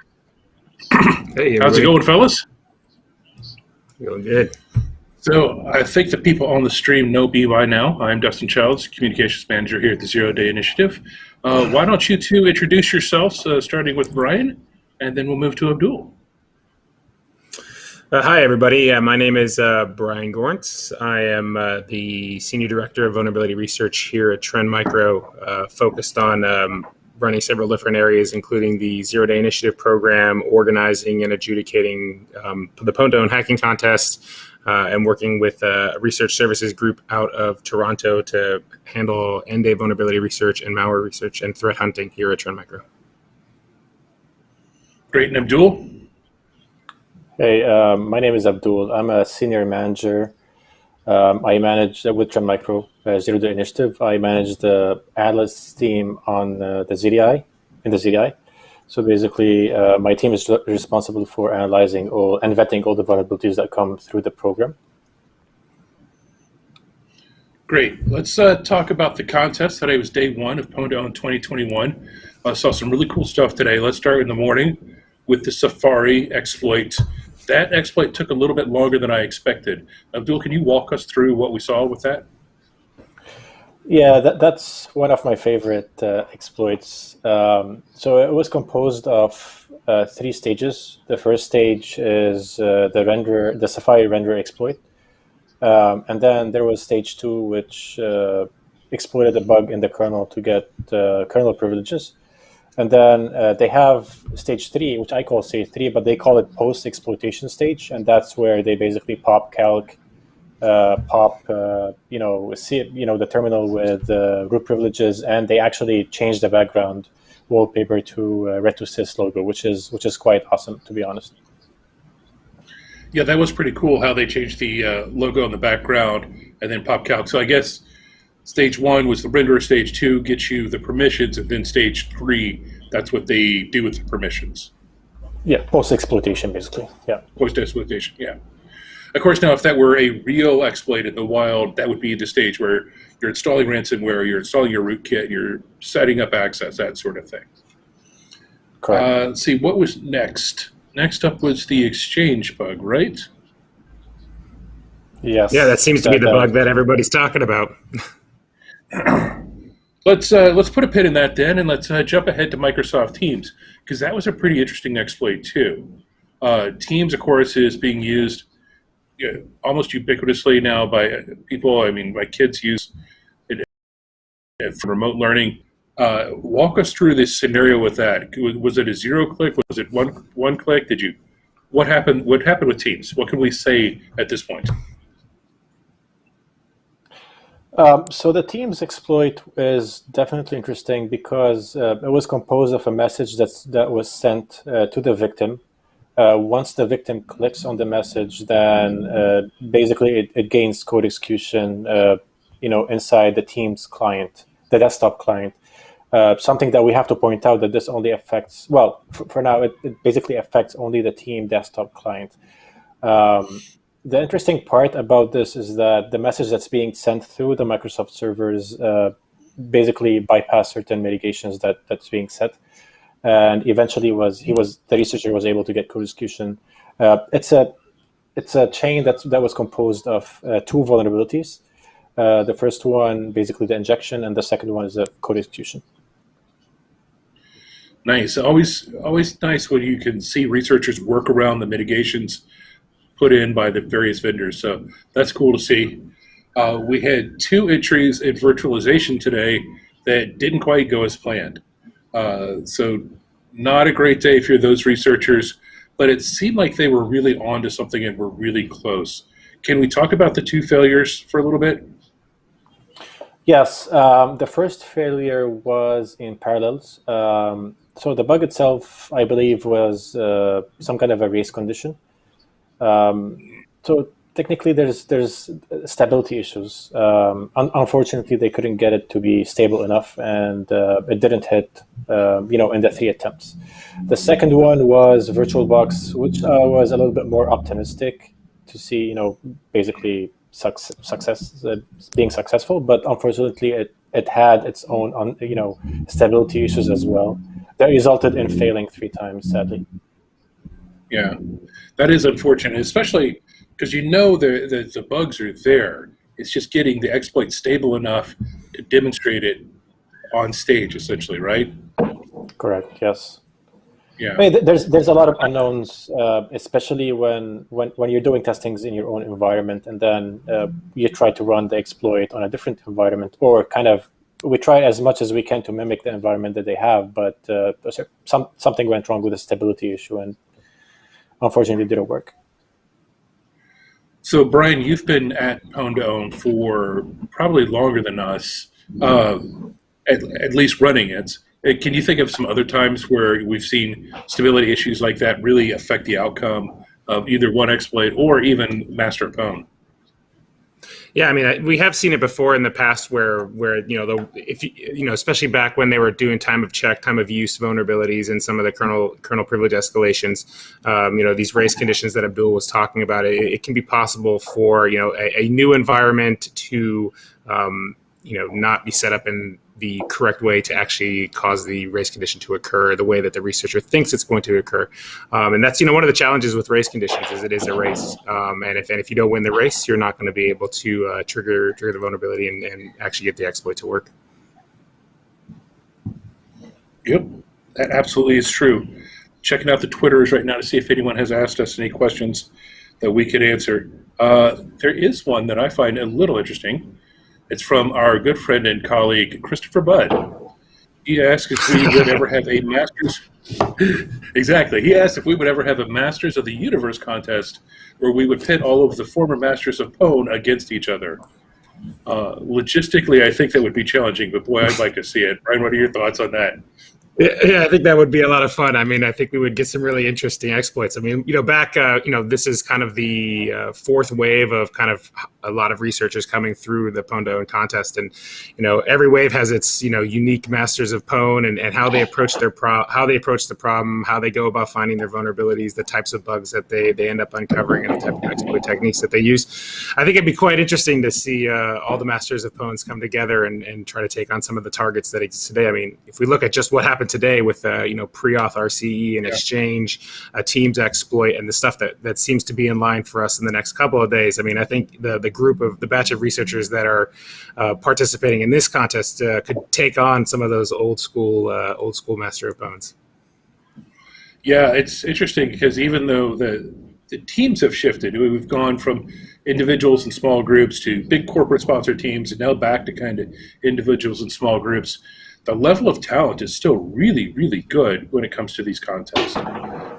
Abdul, what do you think of the more recent Masters of PWN when compared to some of the corporate-sponsored teams that we saw the 2016, 2015, 2017 timeframe?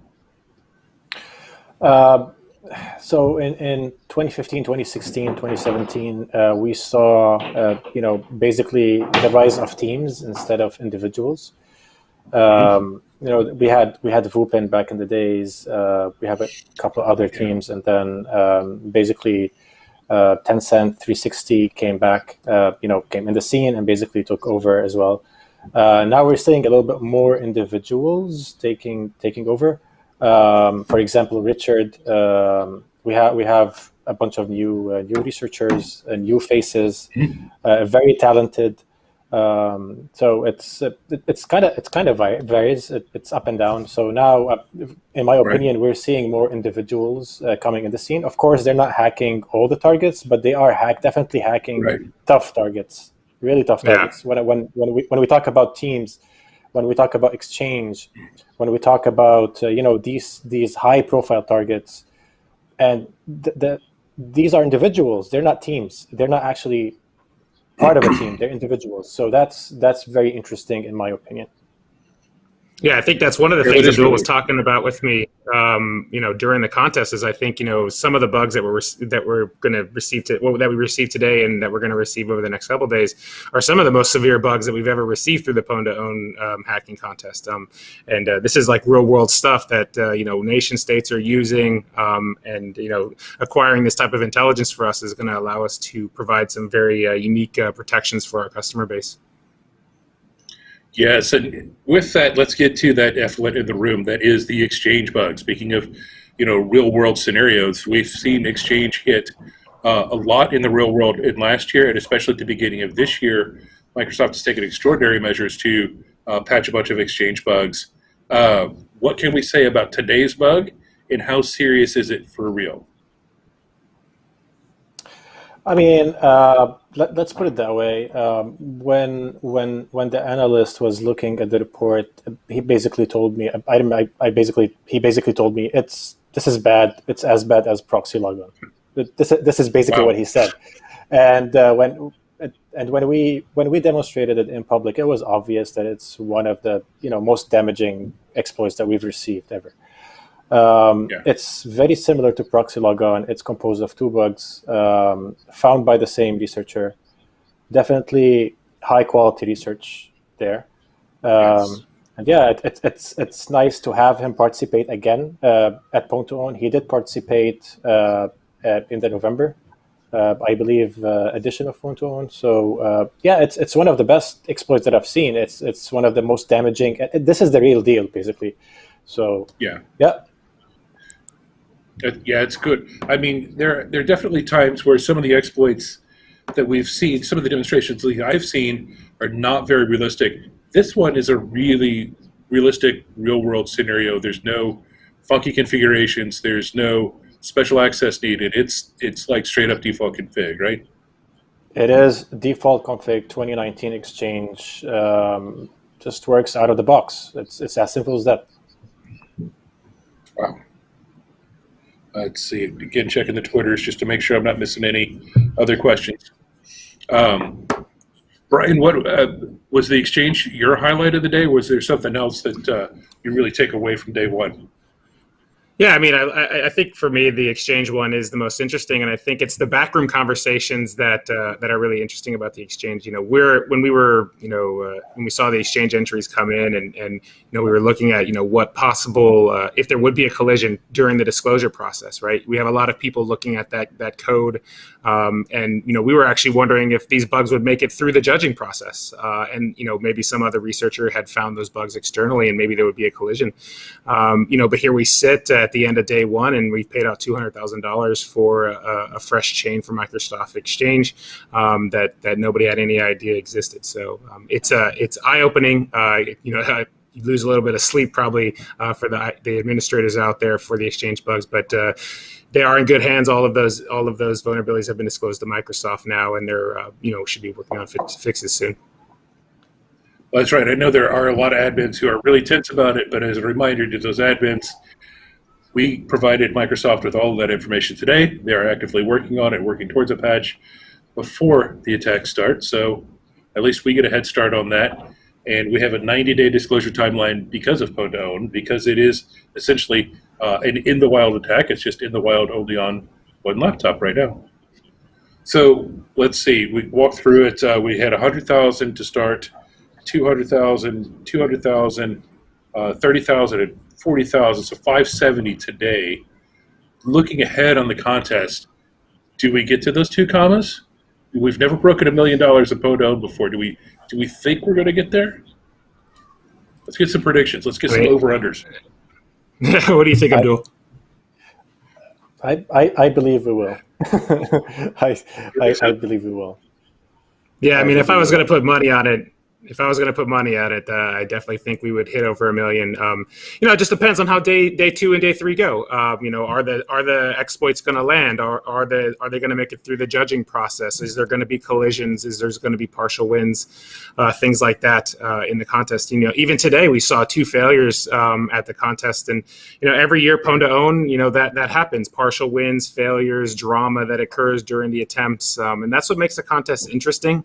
It is a true 0-day contest, so we judge on the fact whether the vendor knows about the bugs or not. And in the end, when we have to pay out those checks, we're happy to get the bugs off of the market and protect customers. Exactly, and that really is the goal of the contest. It's not just to have a lot of fun and see some amazing research, which obviously we do, but really we're looking for those incredibly high-quality bugs, to see the latest, greatest of exploit research, not just vulnerability research or reversing, but what is the latest in exploit technology. and then incorporating defenses for that into our products and helping vendors fix their stuff as well. So, okay, any predictions for day 2, day 3 besides because I think we're going plus 1 mil. I won't say any higher than that, but I think we're getting 2 commas this year, which is fantastic. Any other predictions? What are we tomorrow? We've got Zoom. We have predictions on Zoom. That one, that one's going to be a big one. That one's going to be a big one. Yeah, I think if people, who are, go ahead. I don't want to give out too much, information about it because it's just going to be an impressive one in my opinion. It's one of the most impressive / devastating exploits that might be demonstrated at Pwn2Own. I'll just keep it at that. That's quite the tease. Yeah, that's it's a pretty good matzo ball to keep it at. So that's a good one. I'm looking forward to seeing a single exploit hit on Chrome and Edge. I never thought I would say that, but that's what should be demonstrated. That's what they're going to try and demonstrate tomorrow, and that'll be really neat. That both browsers, I mean, it's everything went to Chromium. Now, if you've got that one magic exploit, you can do a lot of damage. Yeah, that Brian, the double tap award is something that actually I think Abdul and I made up one day at some conference that it'd be really awesome to see an exploit that would hit both on Google Chrome and Microsoft Edge. And so, I guess those dreams of that were probably discussed over drinks at some conference somewhere in the world are likely to come true tomorrow. And we'll see. It's one of the first exploits that are going to be happening tomorrow morning, and I will definitely be watching the stream, trying to see how it works and if it's possible. Yeah, we've got some big hitters coming tomorrow. We've got another exchange. We've got those 2 browsers. We've got the Zoom. And then we still have a barrel full of Parallels Desktop. We still have a barrel full of EOPs to work through as well. Yes. And I think we're going to see some cool stuff in that too. I agree. So let me check on the Twitters one more time. Not seeing a whole lot, but tell you what, folks, we'll be doing this at the end of every day. So if you think of something else new, definitely kind of, let us know.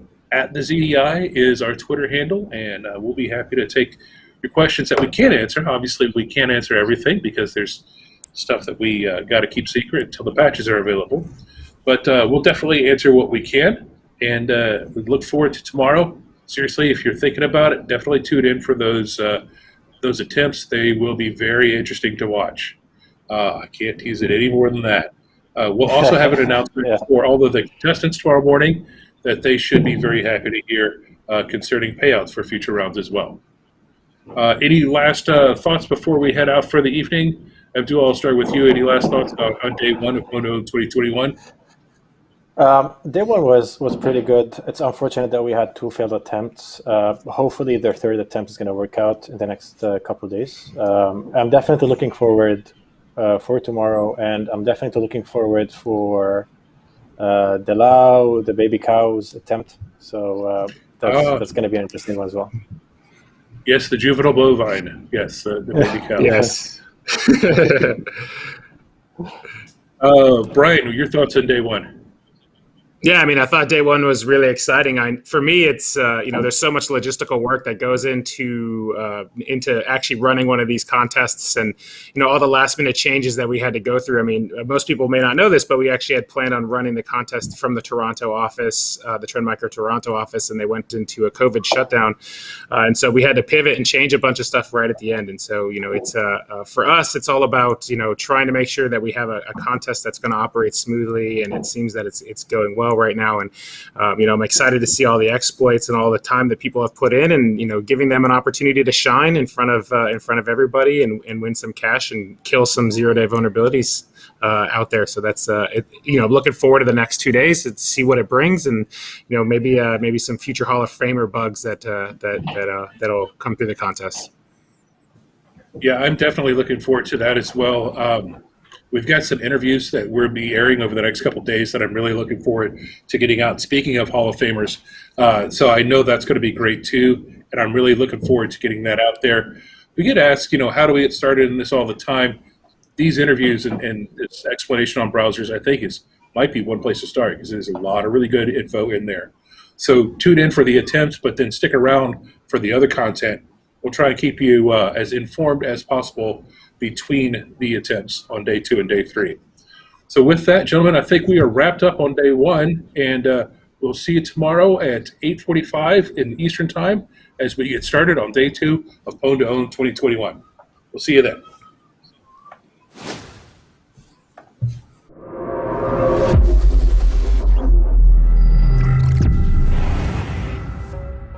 The Zero-Day Initiative is the world's largest vendor-agnostic bug bounty program. Created to encourage the reporting of zero-day vulnerabilities privately to vendors by rewarding security researchers, ZDI is a unique program. It incorporates the global community of independent researchers, augmenting our own internal research organization with additional zero-day vulnerability research and exploit intelligence. ZDI is also a top supplier of bug reports to Microsoft, Adobe, and ICS CERT. Bug reports submitted to the program are first verified by our own Trend Micro researchers. We don't publish any technical details concerning the vulnerability. However, once we confirm it, Trend Micro research creates protection, enabling our customers to mitigate attempts at its abuse. The bug report is also shared with the affected vendor, who has 120 days to produce a security patch to correct the issue. Once the vendor's patch is released, we publish our own advisory with additional details. Our disclosure policy ensures bugs will not be swept under the rug by the vendor. On top of that, as more and more bugs are reported, bonuses and top-up awards increase through a loyalty program similar to frequent flyer miles.